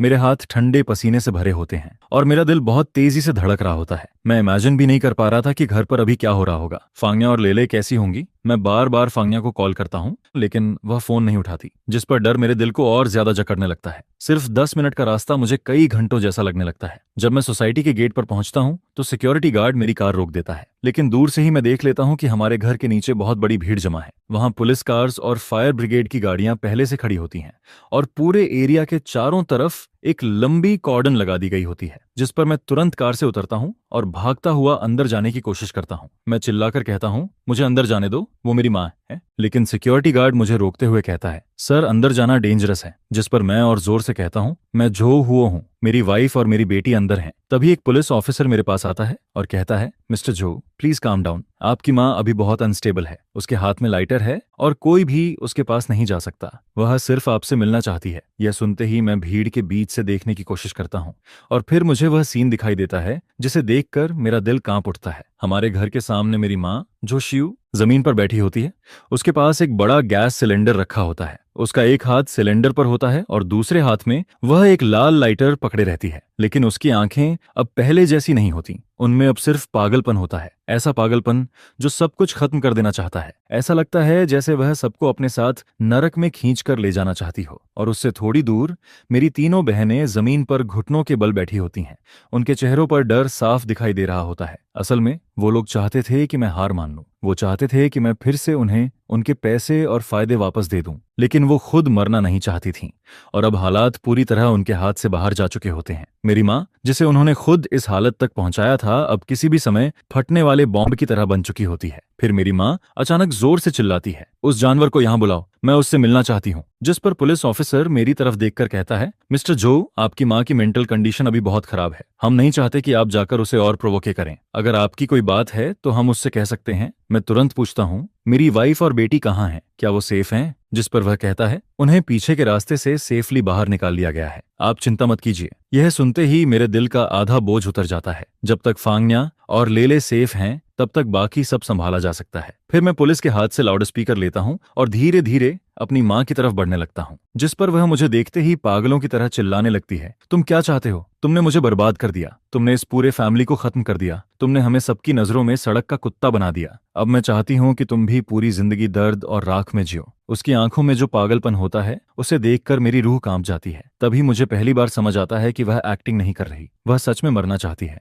और वह चाहती है कि मेरे पास जो कुछ भी है उसे भी अपने साथ खत्म कर दे। फिर मैं अपनी माँ के पीछे घुटनों पर बैठी अपनी तीनों बहनों की तरफ देखता हूँ और कहता हूँ, देख लिया तुम लोगों ने, ये है तुम्हारी अच्छी माँ। 2 मिलियन युआन के लिए तुम लोगों ने उसे यहाँ तक पहुंचा दिया, अब खुश हो तुम लोग? जिस पर झोरान गुस्से में चिल्लाकर कहती है, तुम वहां खड़े होकर बातें मत करो, अभी तुरंत इंटरनेट पर जाओ और सबको बताओ कि पहले जो कुछ हुआ था वो सब मिसअंडरस्टैंडिंग थी और तुम हमसे माफी मांगते हो। तुम ही थे जिसने मुझे अंधा समझा और अब तुम चाहते हो कि वो 6.5 मिलियन फिर से निकालूं और दोबारा पूरे फैमिली में बांट दूं। मुझे फर्क नहीं पड़ता कि मुझे क्या करना पड़े, चाहे मैं पैसे उधार लूं या यह घर बेच दूं। मैं चाहता हूं कि तुम अभी के अभी हमारे सामने पैसे निकालो, वरना आज हम सब साथ में मरेंगे। आखिरकार उसने अपना असली मतलब बोल ही दिया। इतना बड़ा ड्रामा करने के बाद भी उसे आखिर में सिर्फ पैसे चाहिए थे। वह सबकी जान का डर दिखाकर मुझे धमका रही थी ताकि मैं उसे पैसे दे दूं, जिस पर मैं हंसने लगता हूं, लेकिन वह हंसी बहुत दर्द भरी होती है। मैं कहता हूं, क्या तुम्हें सच में लगता है कि मैं अब भी हार मान लूंगा? क्या तुम्हें लगता है कि मुझे सबसे ज्यादा इस घर की परवाह है? तो तुम बहुत गलत हो। जिस पल तुम गैस सिलेंडर लेकर मेरे घर के सामने बैठी थी उसी पल से तुम हार चुकी थी, और जिस पल तुमने मेरी वाइफ और बेटी की जान को खतरे में डाला उसी पल से तुम मेरी मां नहीं रही। अब तुम मेरे लिए सिर्फ एक ऐसी औरत हो जो मेरे फैमिली को हर्ट करना चाहती है। मेरी बात सुनकर वह एकदम चुप हो जाती है, जैसे मेरी बात सीधे उसके दिल में जाकर लगी हो, और वहां खड़े बाकी लोग भी शॉक में आ जाते हैं। वह कांपती हुई आवाज में कहती है, तुम क्या कह रहे हो? जिस पर मैं कहता हूं, मैं कह रहा हूं कि तुम्हारी धमकी का मुझ पर कोई असर नहीं है। अगर यह घर जल जाता है तो मैं दूसरा घर खरीद लूंगा, अगर मेरी जॉब चली जाती है तो मैं दूसरी जॉब ढूंढ लूंगा। जब तक मेरी वाइफ और मेरी बेटी सेफ हैं मुझे किसी चीज का डर नहीं है। लेकिन आज तुम जो कर रही हो वह पब्लिक सेफ्टी को खतरे में डालने वाला क्राइम है। अगर तुम गिल्टी साबित हुई तो तुम्हें 10 साल से ज्यादा की जेल, उम्र कैद या शायद मौत की सजा भी हो सकती है। जोशुई, क्या तुमने सच में सोच लिया है, सिर्फ थोड़े से पैसे के लिए और अपने कंट्रोल की भूख के लिए, क्या तुम अपनी पूरी जिंदगी बर्बाद कर दोगी? मेरी बात सुनते ही मेरी माँ का चेहरा एकदम उतर जाता है और उसके हाथ में पकड़ा लाइटर हल्का हल्का कांपने लगता है, क्योंकि उसने कभी लॉ के बारे में सोचा ही नहीं था। उसे हमेशा लगता था कि माँ और बेटे के बीच सिर्फ मॉरलिटी होती है, कानून नहीं। उसे लगता था कि वह जो भी कर रही है वह बिल्कुल सही है। लेकिन मैंने उसकी आखिरी उम्मीद भी तोड़ दी थी, और जैसे ही उसका मन डगमगाता है वैसे ही पहले से तैयार खड़े फायर फाइटर्स अचानक उसकी तरफ दौड़ पड़ते हैं। एक आदमी उसके हाथ से लाइटर छीन लेता है, दूसरा उसे पकड़ लेता है और बाकी लोग उसे जमीन पर गिरा देते हैं। यह सब इतना जल्दी होता है कि किसी को कुछ समझने का मौका ही नहीं मिलता और उसी पल पूरा खतरा खत्म हो जाता है। लेकिन मेरी माँ अब भी पागलों की तरह चिल्लाती रहती है। वह किसी जानवर की तरह हाथ पैर मार रही होती है, लेकिन अब सब खत्म हो चुका होता है, क्योंकि अगले ही पल उसकी कलाइयों में ठंडी हैंडकफ्स डाल दी जाती हैं और उसकी आखिरी पागलपन भी उसी के साथ खत्म हो जाती है। मैं अपनी माँ को पुलिस की गाड़ी में बैठते हुए देखता हूँ और मेरी तीनों बहनें जमीन पर बैठी रो रही होती हैं, लेकिन मेरे दिल में जरा सी भी खुशी नहीं होती, सिर्फ एक खालीपन होता है, क्योंकि आज के बाद यह घर सच में खत्म हो चुका था। इसके बाद पुलिस मुझे स्टेशन लेकर जाती है, लेकिन सस्पेक्ट की तरह नहीं बल्कि विक्टिम की तरह। इंटरोगेशन रूम की सफेद लाइट के नीचे मैं कुर्सी पर बैठा होता हूँ। सामने बैठा पुलिस ऑफिसर मुझे एक कप में गर्म पानी देता है। वह बहुत शांति से कहता है, मिस्टर जो,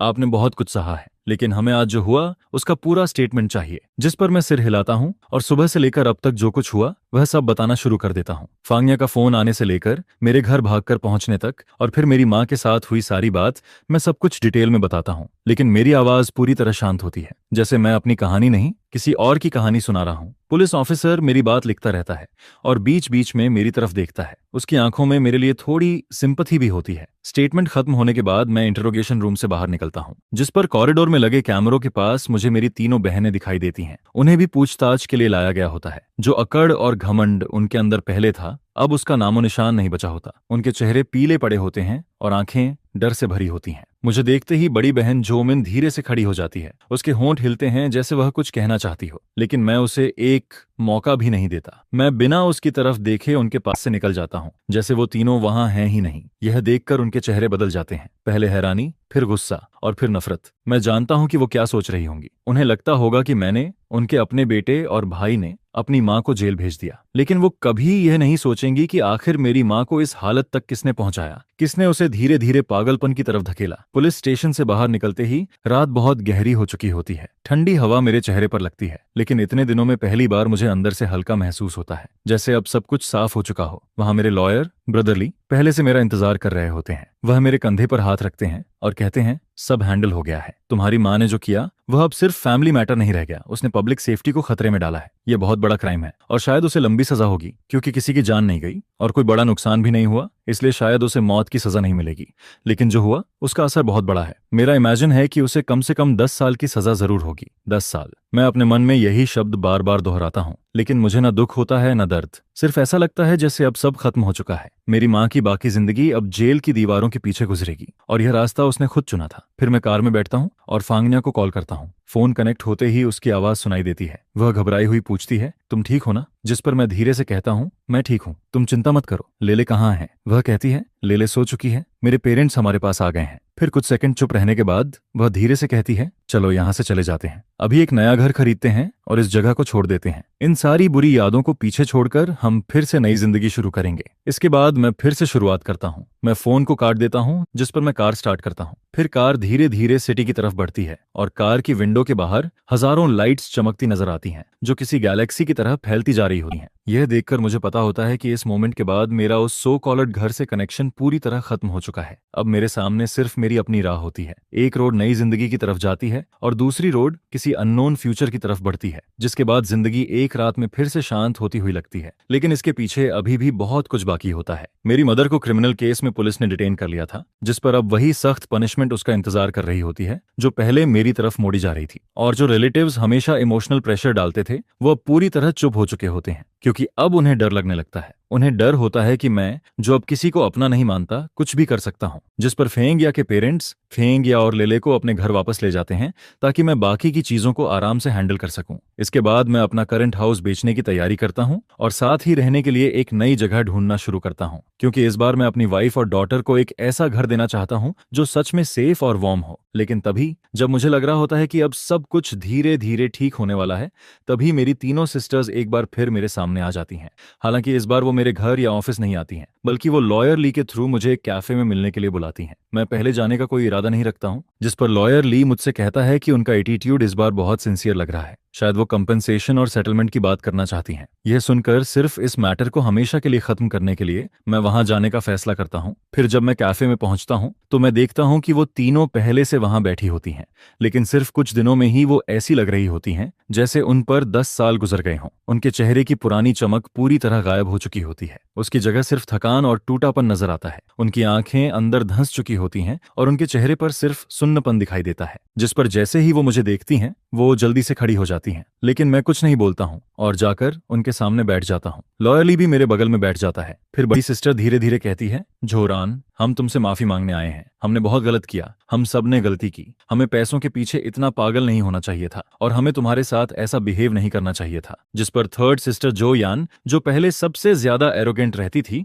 अब सिर झुकाकर चुप बैठी रहती है। उसकी उंगलियां नर्वस होकर टेबल के किनारे को कसकर पकड़ रही होती हैं। मैं उनकी हालत देखता हूं, लेकिन मेरे दिल में जरा सा भी फर्क नहीं पड़ता है। फिर मैं सीधा कहता हूं, तुम लोगों को माफी मांगने की जरूरत नहीं है। अगर सिर्फ यही बोलने के लिए बुलाया है तो मैं अभी जा सकता हूं। यह सुनकर झोरान की बड़ी सिस्टर जल्दी से कहती है, नहीं, हम सच में अपनी गलती मानते हैं। हम वो सारे पैसे वापस देने को तैयार हैं, पूरे 6 मिलियन। हमें 1 रुपया भी नहीं चाहिए। हम सब कुछ तुम्हें दे देंगे, बस तुम पुलिस से कह दो कि हमारी मदर को इस बार माफ कर दें। तुम एक फॉरगिवनेस लेटर लिख दो। फिर वो रोते हुए कहती है, वो बूढ़ी हैं, उनकी तबीयत भी अच्छी नहीं रहती। अगर उन्हें सच में जेल जाना पड़ा तो वो वहां मर जाएंगी। और तभी मुझे समझ आता है कि वो लोग आखिर चाहते क्या हैं। वो लोग पैसों के बदले किसी की फ्रीडम खरीदना चाहते हैं। वही पैसे जो पहले ग्रीड और रिश्वत से भरे हुए थे, अब उसी के बदले वो अपनी मदर की फ्रीडम खरीदना चाहती हैं। जिस पर मैं हंस देता हूं और फिर कहता हूं, बिग सिस्टर, शायद तुमसे बहुत बड़ी गलती हो रही है। मेरी मदर ने कोई फैमिली डिस्प्यूट नहीं किया है। उसने पब्लिक सेफ्टी के खिलाफ क्राइम किया है। उसने सिर्फ मुझे थ्रेटेन नहीं किया था, उसने उस पूरी बिल्डिंग के लोगों की जान खतरे में डाल दी थी। फिर मैं उनकी तरफ देखकर कहता हूं, मेरे एक फॉरगिवनेस लेटर से कुछ नहीं बदलेगा। कोर्ट अपना फैसला खुद करेगी। यह सुनकर वो घबराकर पूछती है, तो क्या मदर सच में जेल चली जाएंगी? जिसके जवाब में मैं बिना किसी इमोशन के कहता हूं, हाँ, और वो उसी लायक हैं। जिस दिन वो गैस सिलेंडर लेकर मेरे घर के बाहर बैठी थीं और मेरी वाइफ और डॉटर की सेफ्टी को थ्रेटन कर रही थीं, उसी दिन वो मेरे लिए मर चुकी थीं। इसके बाद मैं अपनी तीनों सिस्टर्स की तरफ देखता हूं और कहता हूं, और तुम लोग भी कम जिम्मेदार नहीं हो। तुम लोगों ने ही उन्हें इस हालत तक पहुंचाया है। जब डेमोलिशन का पैसा मिला था तब तुम सबने पैसे आपस में बांट लिए थे और उनकी जिम्मेदारी अकेले मेरे ऊपर डाल दी थी। फिर मैं आगे कहता हूँ, जब मैंने मना किया तब तुम लोगों ने ही उन्हें मेरे कंपनी में जाकर तमाशा करने के लिए उकसाया था। तुम लोगों ने ही उन्हें बार बार मेरे खिलाफ भड़काया था और जब वो मेंटली टूटने लगी थी तब भी तुम लोग उन्हें रोकने की जगह लगातार आग में घी डालते रहे, जिस पर आखिर में उन्होंने वो एक्सट्रीम कदम उठा लिया। और अब तुम चाहती हो कि मैं उसके कॉन्सिक्वेंसेस उठाऊं? क्या तुम्हें सच में लगता है कि यह फेयर है? इतना कहकर मैं खड़ा हो जाता हूं। फिर मैं उनकी तरफ आखिरी बार भी नहीं देखता हूं और लॉयर ली के साथ कैफे से बाहर निकल जाता हूं, जिस पर मेरे पीछे से उनकी रोने की आवाजें सुनाई देती रहती हैं। वो इतनी जोर से रो रही होती हैं कि खुद को भी कंट्रोल नहीं कर पा रही होती हैं। लेकिन मैं जानता हूं कि यह मेरे और उनके बीच आखिरी बातचीत होती है। इसके बाद हमारी जिंदगी फिर कभी एक दूसरे से नहीं टकराती है। फिर 1 महीने बाद मैं अपना हाउस बेच देता हूं और जिस दिन करोड़ों का कॉन्ट्रैक्ट फाइनल होता है उस दिन मैं अकेला आखिरी बार उस पुराने घर में वापस जाता हूं। घर के सारे फर्नीचर पहले ही हटाए जा चुके होते हैं। अब वहां सिर्फ खाली कमरे, फर्श पर पड़ा बिखरा हुआ सामान और पुरानी मेमोरीज बची होती हैं। मैं इस घर में पूरे 8 साल तक रहा था। मुझे लगता था कि यह मेरी मेहनत का रिजल्ट है, यह मेरी सक्सेस और ग्लोरी की निशानी है। लेकिन अब यह घर सिर्फ झगड़ों, बेट्रेल और दर्द की जगह बन चुका होता है और मेरे दिल में उसके लिए जरा सा भी लगाव नहीं बचा होता। इसके बाद मैं और फेंगिया सिटी के दूसरे साइड में एक बड़ा हाउस खरीदते हैं। वहां का स्कूल डिस्ट्रिक्ट भी पहले से अच्छा होता है और एनवायरनमेंट भी काफी शांत होता है। लेले बहुत खुश होती है क्योंकि उसके पास पहली बार अपना एक प्रिंसेस रूम होता है जिसमें बड़ी सी विंडो लगी होती है। और फेंगिया भी खुश होती है क्योंकि अब उसके पास अपना एक स्टडी रूम होता है जिसमें हर समय धूप आती रहती है, जिस पर हमारी जिंदगी धीरे धीरे फिर से नॉर्मल होने लगती है। इसके बाद मेरी मदर का केस जुडिशियल प्रोसेस में एंटर कर जाता है और अब फैसला आने में सिर्फ समय बाकी होता है। फिर मुझे सुनने को मिलता है कि मेरी तीनों सिस्टर्स ने अपना पुराना घर बेच दिया है और वो इस सिटी को छोड़कर कहीं और चली गई हैं। शायद इसलिए क्योंकि अब वो इस शहर में सिर उठाकर नहीं रह सकती थी। लेकिन वो कहाँ गई मुझे नहीं पता, और सच कहूं तो मैं जानना भी नहीं चाहता हूं, क्योंकि अब हम दोनों ऐसी 2 सीधी लाइंस बन चुके होते हैं जो थोड़ी देर के लिए एक दूसरे से टकराती हैं और फिर हमेशा के लिए अलग हो जाती हैं। मैं एक दूर डायरेक्शन में भागता हुआ आता हूं और अपने नए घर के सामने रुकता हूं, जिस पर मुझे अचानक अपने पुराने घर की याद आती है। मैं सोचता हूं कि वहां जाकर पापा की छोड़ी हुई कुछ चीजें ले आऊं, क्योंकि वो पुराना घर जिसमें मेरा पूरा बचपन बीता था अब जल्दी ही गिराया जाने वाला होता है। फिर मैं पुराने घर में जाता हूं और सीढ़ियां चढ़कर ऊपर पहुंचता हूं, जिसके बाद मुझे एक धूल से भरा बॉक्स मिलता है। मैं उसका लॉक खोलता हूं और उसके अंदर पापा की पुरानी चीजें रखी हुई दिखाई देती हैं। कुछ पुराने कपड़े जो इतने धुल चुके होते हैं कि उनका रंग तक उड़ चुका होता है, एक पुराना टंग सी का कप जिसे वो कई सालों से यूज करते आ रहे थे, कुछ मॉडल वर्कर वाले मेडल और उनका फेवरेट चेस पीस। मैं उन चीजों को एक एक करके बाहर निकालता हूं और धीरे धीरे उन पर जमी धूल साफ करने लगता हूं, जिस पर मेरे दिमाग में पुरानी यादें आने लगती हैं। मेरे पापा बहुत कम बोलने वाले इंसान थे। वो अपनी फीलिंग्स कभी वर्ड्स में नहीं बताते थे, लेकिन हमेशा अपने एक्शन से मुझे प्यार फील करवाते थे। वो अपने खुरदरे बड़े हाथों से मेरे लिए एक सुंदर सा एप्पल छीलते थे और जब भी मैं एग्जाम में अच्छे मार्क्स लाता था तो वो चुपके से मुझे साइड में ले जाकर पॉकेट मनी के लिए कुछ एक्स्ट्रा पैसे दे देते थे। फिर वो अपनी पुरानी टूटी हुई साइकिल पर मुझे बैठाकर एक गली से दूसरी गली तक घुमाते रहते थे। यह सब सोचते सोचते मेरी आंखें नम होने लगती हैं। मैं धीरे से कहता हूं, डैड, अगर आप आज यहां होते तो ये सब देखकर आपको कितना दुख होता। जिस पर मैं फिर से उस बॉक्स की चीजें ठीक से देखने लगता हूं और तभी मुझे बॉक्स के नीचे एक हार्ड लेयर दिखाई देती है। मैं उसे काफी जोर लगाकर खोलता हूं, जिसके बाद उसके अंदर एक ऑयल क्लॉथ में लिपटा हुआ छोटा टिन बॉक्स रखा हुआ दिखाई देता है। उसे देखकर मेरी सांस रुक जाती है। मैं धीरे से उस टिन बॉक्स को खोलता हूं। उसके अंदर कोई ज्वेलरी या पैसे नहीं होते। वहां सिर्फ एक पुराना पीला पड़ चुका लेटर और एक फोल्ड किया हुआ डॉक्यूमेंट रखा होता है। फिर मैं सबसे पहले उस डॉक्यूमेंट को खोलता हूं और जैसे ही वो मेरे सामने फैलता है मेरी सांसें थम जाती हैं, क्योंकि वो एक हॉस्पिटल का बर्थ सर्टिफिकेट होता है। उसमें बच्चे के नाम वाली जगह पर मेरा नाम लिखा होता है, जो उरान। फादर के नाम वाली जगह पर जो जियांजुन लिखा होता है, लेकिन मदर के नाम वाली जगह पर जो शुई नहीं लिखा होता। वहां एक ऐसा नाम लिखा होता है जिसे मैंने पहले कभी नहीं सुना था, लिंगहुई। यह देखकर मेरा दिमाग पूरी तरह खाली हो जाता है। ऐसा लगता है जैसे मेरे सिर के ऊपर कोई जोरदार ठंडर गिर गया हो जिसने मेरी सारी सोच तोड़ दी हो। यह मेरी माँ का नाम नहीं है। इसका मतलब जो शियू मेरी रियल मदर नहीं है, जिस पर मेरा पूरा शरीर ठंडा पड़ जाता है। मेरे हाथ कांपने लगते हैं। फिर मैं उस पुराने लेटर को उठाता हूँ। वो लेटर मेरे पापा ने लिंगहुई नाम की उस औरत के लिए लिखा था, या शायद लिखना चाहा था, लेकिन कभी भेज नहीं पाए। उस लेटर की हैंडराइटिंग बिल्कुल वही होती है जिसे मैं बचपन से पहचानता हूँ। उसमें लिखा होता है, हुई, मुझे माफ कर दो। मुझे तुम्हारे साथ और अंगिरान के साथ बहुत गलत करना पड़ा। शुई को सब पता चल गया था। उसने बहुत हंगामा किया। उसने कहा कि अगर मैंने तुमसे रिश्ता खत्म नहीं किया तो वो तुम्हारे काम की जगह पर जाकर तमाशा करेगी और तुम्हारी जिंदगी बर्बाद कर देगी। मैं बहुत कमजोर निकला। मैं डर गया था, इसलिए मैं सिर्फ तुम्हें छोड़ने का फैसला कर पाया। लेकिन मैं रन रन को अपने बेटे की तरह पालूंगा। तुम फिक्र मत करना। इस जिंदगी में मैं तुम्हारा हमेशा कर्जदार रहूंगा। एक लेटर के बाद दूसरा लेटर होता है और उन सारे लेटर्स में मेरे पापा की पूरी जिंदगी का पछतावा, डर और गिल्ट भरा हुआ होता है, जिस पर आखिरकार मुझे 30 साल से भी ज्यादा पुराना सच पता चलता है। मैं जो शिव का बेटा था ही नहीं, मैं अपने पापा और किसी दूसरी औरत का बेटा था। जाओ शुई ने मुझे बड़ा जरूर किया, लेकिन उसने कभी मुझे माँ की तरह प्यार नहीं किया। उसने मुझे सिर्फ इसलिए पाला क्योंकि वो मेरे पापा को कंट्रोल करना चाहती थी और मुझे हमेशा एक आउटसाइडर की तरह नफरत करती थी। अब मुझे समझ आता है कि बचपन से उसने मेरे साथ इतना बुरा बिहेव क्यों किया। अब मुझे समझ आता है कि उसने अपना सारा प्यार सिर्फ अपनी तीनों बेटियों को क्यों दिया।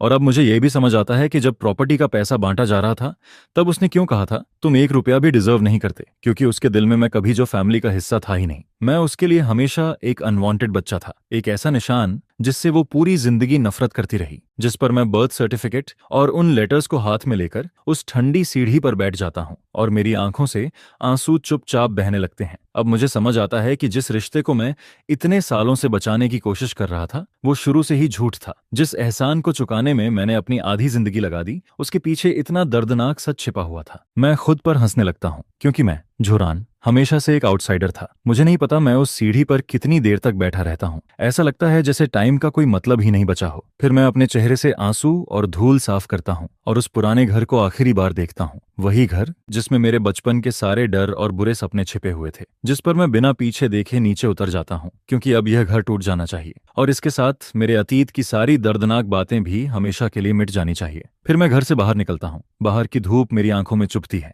मैं कार स्टार्ट करता हूँ और उस गली से बाहर निकल जाता हूँ जहां मैंने अपनी जिंदगी के 18 साल बिताए थे। लेकिन मैं अपने नए घर नहीं जाता। मैं कार चलाकर सीधे रिवर के पास पहुंचता हूँ। फिर मैं विंडो नीचे करता हूँ और एक सिगरेट जलाता हूँ, जिस पर सिगरेट का धुआं हवा में धीरे धीरे उड़ने लगता है और उसी के साथ मेरे दिमाग की सारी उलझन भी धीरे धीरे साफ होने लगती है। मैं झो शिव का बेटा नहीं हूँ। यह सच मेरे लिए एक ऐसी की बन जाता है जो मेरे ऊपर पड़े सारे बंधन खोल देता है। अब मैं उसका कुछ भी कर्जदार नहीं हूँ। जिस नर्चरिंग ग्रेस की बात हमेशा की जाती थी, वो 30 साल की मेंटल टॉर्चर और खत्म ना होने वाली डिमांड्स के सामने कुछ भी नहीं थी। और वैसे भी इस फैमिली के लिए मैं पहले ही 8,50,000 युआन से भी ज्यादा खर्च कर चुका हूँ। इतना सब कुछ देने के बाद मेरा हर कर्ज बहुत बहुत पहले ही खत्म हो चुका होता है। कानून के हिसाब से मैं अभी भी उसका अडॉप्टेड सन माना जाता हूँ, इसलिए मुझे कुछ रिस्पॉन्सिबिलिटी उठानी पड़ेगी। लेकिन दिल से अब हमारे बीच सिर्फ नफरत बची होती है। जिस पर मैं अपना फोन निकालता हूँ और लॉयर ली को कॉल करता हूँ। फोन उठते ही मैं पूछता हूँ, ब्रदर ली, केस कहाँ तक पहुंचा? जिसके जवाब में लॉयर ली कहता है, अभी प्रोसेस चल रही है, सारे फैक्ट्स क्लियर हैं और सारे एविडेंस भी पूरे हैं, इसलिए किसी भी तरह का सरप्राइज नहीं होगा। यह सुनकर मैं धीरे से कहता हूँ, ठीक है, क्योंकि मुझे यहाँ कुछ नई चीजें पता चली हैं। मैंने बस उसे वो सब बता दिया जो मुझे अभी अभी पुराने घर में मिला था। जिस पर फोन के दूसरी तरफ लॉयर ली काफी देर तक चुप रहता है। फिर वो धीरे से कहता है, झोरन, तुम ठीक हो? जिसके जवाब में मैं कहता हूँ, मैं ठीक हूँ ब्रदर ली, मैं बस एक बात जानना चाहता हूँ, क्या मेरी बर्थ स्टोरी का झो शियू के केस पर कोई असर पड़ेगा, या मैं उससे अपना लीगल मदर सन रिलेशन पूरी तरह खत्म कर सकता हूँ? जिस पर लॉयर ली कुछ देर सोचकर कहता है, झोरान, ये मैटर काफी कॉम्प्लिकेटेड है। लॉ के हिसाब से तुम्हारे और झो शियू के बीच एक डी फैक्टो अडॉप्शन रिलेशन बन चुका है। फिर वो आगे कहता है, अगर तुम्हें अपनी रियल मदर का प्रूफ मिल भी गया है और तुम इस रिलेशन को एक तरफा खत्म करना चाहते हो, तब भी यह प्रोसेस बहुत मुश्किल होगा। खासकर अभी जब वो अपने जजमेंट का इंतजार कर रही है, तब कोर्ट को ऐसा लग सकता है कि तुम जानबूझकर अपनी रिस्पॉन्सिबिलिटी से बचना चाहते हो। जिस पर वो फिर कहता है, लेकिन जो प्रूफ तुमने दिया है उसे जज के सामने स्ट्रॉन्ग एविडेंस की तरह रखा जा सकता है। इससे यह साबित होगा कि झो शियू ने सालों तक तुम्हारे साथ प्रीडिजिस और मेंटल अब्यूज किया था। हालांकि इससे उसके ऊपर लगा पब्लिक सेफ्टी को खतरे में डालने वाला चार्ज नहीं बदलेगा, लेकिन जब जज पूरा केस देखेगा तब शायद उसे उसके एक्शंस के पीछे का रीजन समझ आए, भले ही वो रीजन कितना भी गलत और बिगड़ा हुआ क्यों ना हो। सीधी बात में इससे रिजल्ट नहीं बदलेगा, लेकिन पूरी स्टोरी ज्यादा क्लियर हो जाएगी। यह सुनकर मैं समझ जाता हूँ। फिर मैं फोन काट देता हूँ और उसी के साथ मेरे दिल में बची आखिरी उम्मीद भी टूट जाती है। मैं कानून के हिसाब से उसके नाम को अपनी जिंदगी से पूरी तरह नहीं मिटा सकता था, लेकिन अपने दिल और अपनी दुनिया से मैं उसे हमेशा के लिए बाहर निकाल सकता था। जिस पर मैं कार घुमाता हूँ और सीधे अपने ससुराल पहुंच जाता हूँ। जैसे ही फेंगिया और लेले मुझे देखती हैं, वो तुरंत मेरी तरफ आ जाती हैं। फेंगिया पूछती है, तुम वापस कैसे आ गए? तुम्हारा फोन नहीं लग रहा था। जिस पर लेले मेरी आंखों की तरफ देखकर पूछती है, डैड, आपकी आंखें लाल क्यों हैं? मैं हल्का सा मुस्कुराता हूँ और कहता हूँ, डैड ठीक है, बस थोड़ा टायर्ड है। लेकिन मैं अपने शरीर को हल्का सा कांपता हुआ फील कर रहा होता हूँ और मुझे पता होता है कि सिर्फ यही जगह है जहां मैं अपना सारा दिखावा उतार सकता हूँ। डिनर के दौरान मैं पूरी तरह खोया हुआ बैठा रहता हूँ। मेरे सास ससुर समझ जाते हैं कि मेरे साथ कुछ ठीक नहीं है, लेकिन वो मुझसे कुछ नहीं पूछते। जिस पर फेंगिया बार बार मेरी प्लेट में खाना रखती रहती है। उसकी आंखों में सिर्फ चिंता दिखाई दे रही होती है। फिर रात को जब लेले सो जाती है, तब मैं और फेंग या अपने कमरे में वापस आते हैं। मैं दरवाजा बंद करता हूँ और अपने बैग से वो छोटा टिन बॉक्स निकालता हूँ। फेंग या मुझे हैरानी से देखती है और पूछती है ये क्या है, लेकिन मैं कुछ नहीं बोलता। मैं बस बॉक्स खोलता हूँ और उसके अंदर रखा बर्थ सर्टिफिकेट और वो लेटर्स उसके हाथ में दे देता हूँ, जिस पर फेंग या बेड के पास वाली लाइट में उन्हें धीरे धीरे पढ़ने लगती है। पूरा कमरा बिल्कुल शांत हो जाता है, सिर्फ पेजेस पलटने की आवाज और हमारी भारी होती सांसें सुनाई दे रही होती हैं। मैं उसके चेहरे को देख रहा होता हूँ। पहले उसके चेहरे पर कंफ्यूजन होता है, फिर वो शॉक में बदल जाता है, उसके बाद डिसेबिलिफ दिखाई देने लगती है और आखिर में उसकी आंखों में सिर्फ दर्द रह जाता है। फिर वो सिर उठाती है, उसकी आंखें लाल हो चुकी होती हैं, जिस पर वो धीरे से कहती है जो भी पहले हुआ उसे भूल जाओ, आगे तुम्हारे साथ मैं हूं, तुम जरूर खुश रहोगे क्योंकि हम ही तुम्हारी रियल फैमिली हैं। उस रात हम बहुत देर तक बात करते हैं। मैं उसे वो सब बता देता हूँ जिसे मैं इतने सालों से जानबूझकर भूलने की कोशिश कर रहा था। वो सारी बातें, वो सारे डिटेल्स और वो सारे जख्म जिन्हें मैं जबरदस्ती अपने अंदर दबाए हुए था, जिस पर इतने सालों से छिपे हुए वो जख्म फिर से खुल जाते हैं। और हालांकि यह बहुत दर्द देता है, लेकिन पहली बार मुझे ऐसा लगता है कि उन पर धूप पड़ रही है। फेंग यह सबसे अच्छी लिसनर साबित होती है। वो मुझे बार बार समझाने या बड़ी बड़ी बातें करने की कोशिश नहीं करती। वो बस चुपचाप मेरी बातें सुनती रहती है और अपनी सॉफ्टनेस और समझ से धीरे धीरे मेरे दिल के जख्म भरने लगती है। फिर जब सुबह होने वाली होती है तब हम एक दूसरे को पकड़कर सो जाते हैं और उस रात मुझे बहुत दिनों बाद सुकून की नींद आती है। जब मेरी आंख खुलती है तब कमरे में धूप फैल चुकी होती है और मेरे दिल का अंधेरा भी जैसे थोड़ा थोड़ा कम होने लगता है, जिस पर हम फैसला करते हैं कि अभी के लिए हम मेरी रियल मदर लिंगहुई को ढूंढने की कोशिश नहीं करेंगे, क्योंकि उस वक्त जो कुछ हुआ था वो बहुत कॉम्प्लिकेटेड था।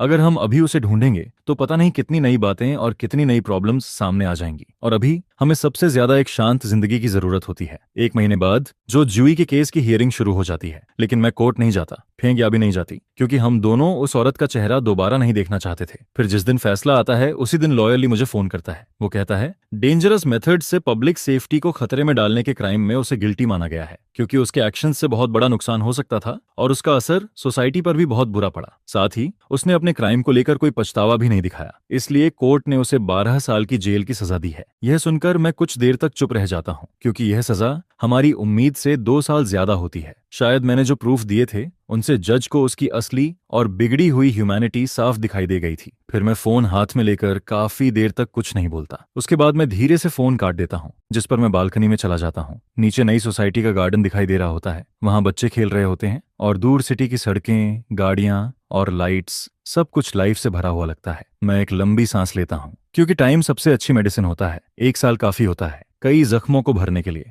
कई पुरानी यादों को धुंधला करने के लिए। अब हमारा नया घर सच में घर जैसा लगने लगा था। वहां हर तरफ वार्मथ और कंफर्ट फील होता था। हर कोने में फेंग या की मुस्कान और लेले की हंसी गूंजती रहती थी। इसके साथ ही मेरा करियर भी पहले से बेहतर होता जा रहा था। पहले जो फैमिली ड्रामा हुआ था उसका मेरे काम पर कोई बुरा असर नहीं पड़ा, बल्कि कंपनी के सीनियर लोगों ने पहली बार मेरा रिस्पॉन्सिबल और स्ट्रांग साइड देखा था, जिस पर कुछ समय बाद मुझे कंपनी का एग्जीक्यूटिव वाइस प्रेसिडेंट बना दिया जाता है और मुझे एक बहुत बड़े नए प्रोजेक्ट की रिस्पॉन्सिबिलिटी भी मिल जाती है। अब मैं पहले से ज्यादा बिजी रहता हूँ, लेकिन मेरे दिल में पहले से ज्यादा शांति होती है, क्योंकि अब मैं किसी खाली और झूठे घर के लिए नहीं लड़ रहा था। अब मैं अपनी वाइफ, अपनी डॉटर और अपने छोटे से रियल फैमिली के लिए मेहनत कर रहा था। इसके बाद फेंग या अपनी पुरानी जॉब छोड़ देती है और फ्रीलांस ट्रांसलेटर बन जाती है। साथ ही वो फैमिली और पेरेंट चाइल्ड एजुकेशन पर आर्टिकल्स भी लिखने लगती है। अब हमारे पास लेले के साथ स्पेंड करने के लिए पहले से कहीं ज्यादा टाइम होता है। वीकेंड पर हम सब साथ में कंट्री साइड जाते हैं, वहां पिकनिक करते हैं।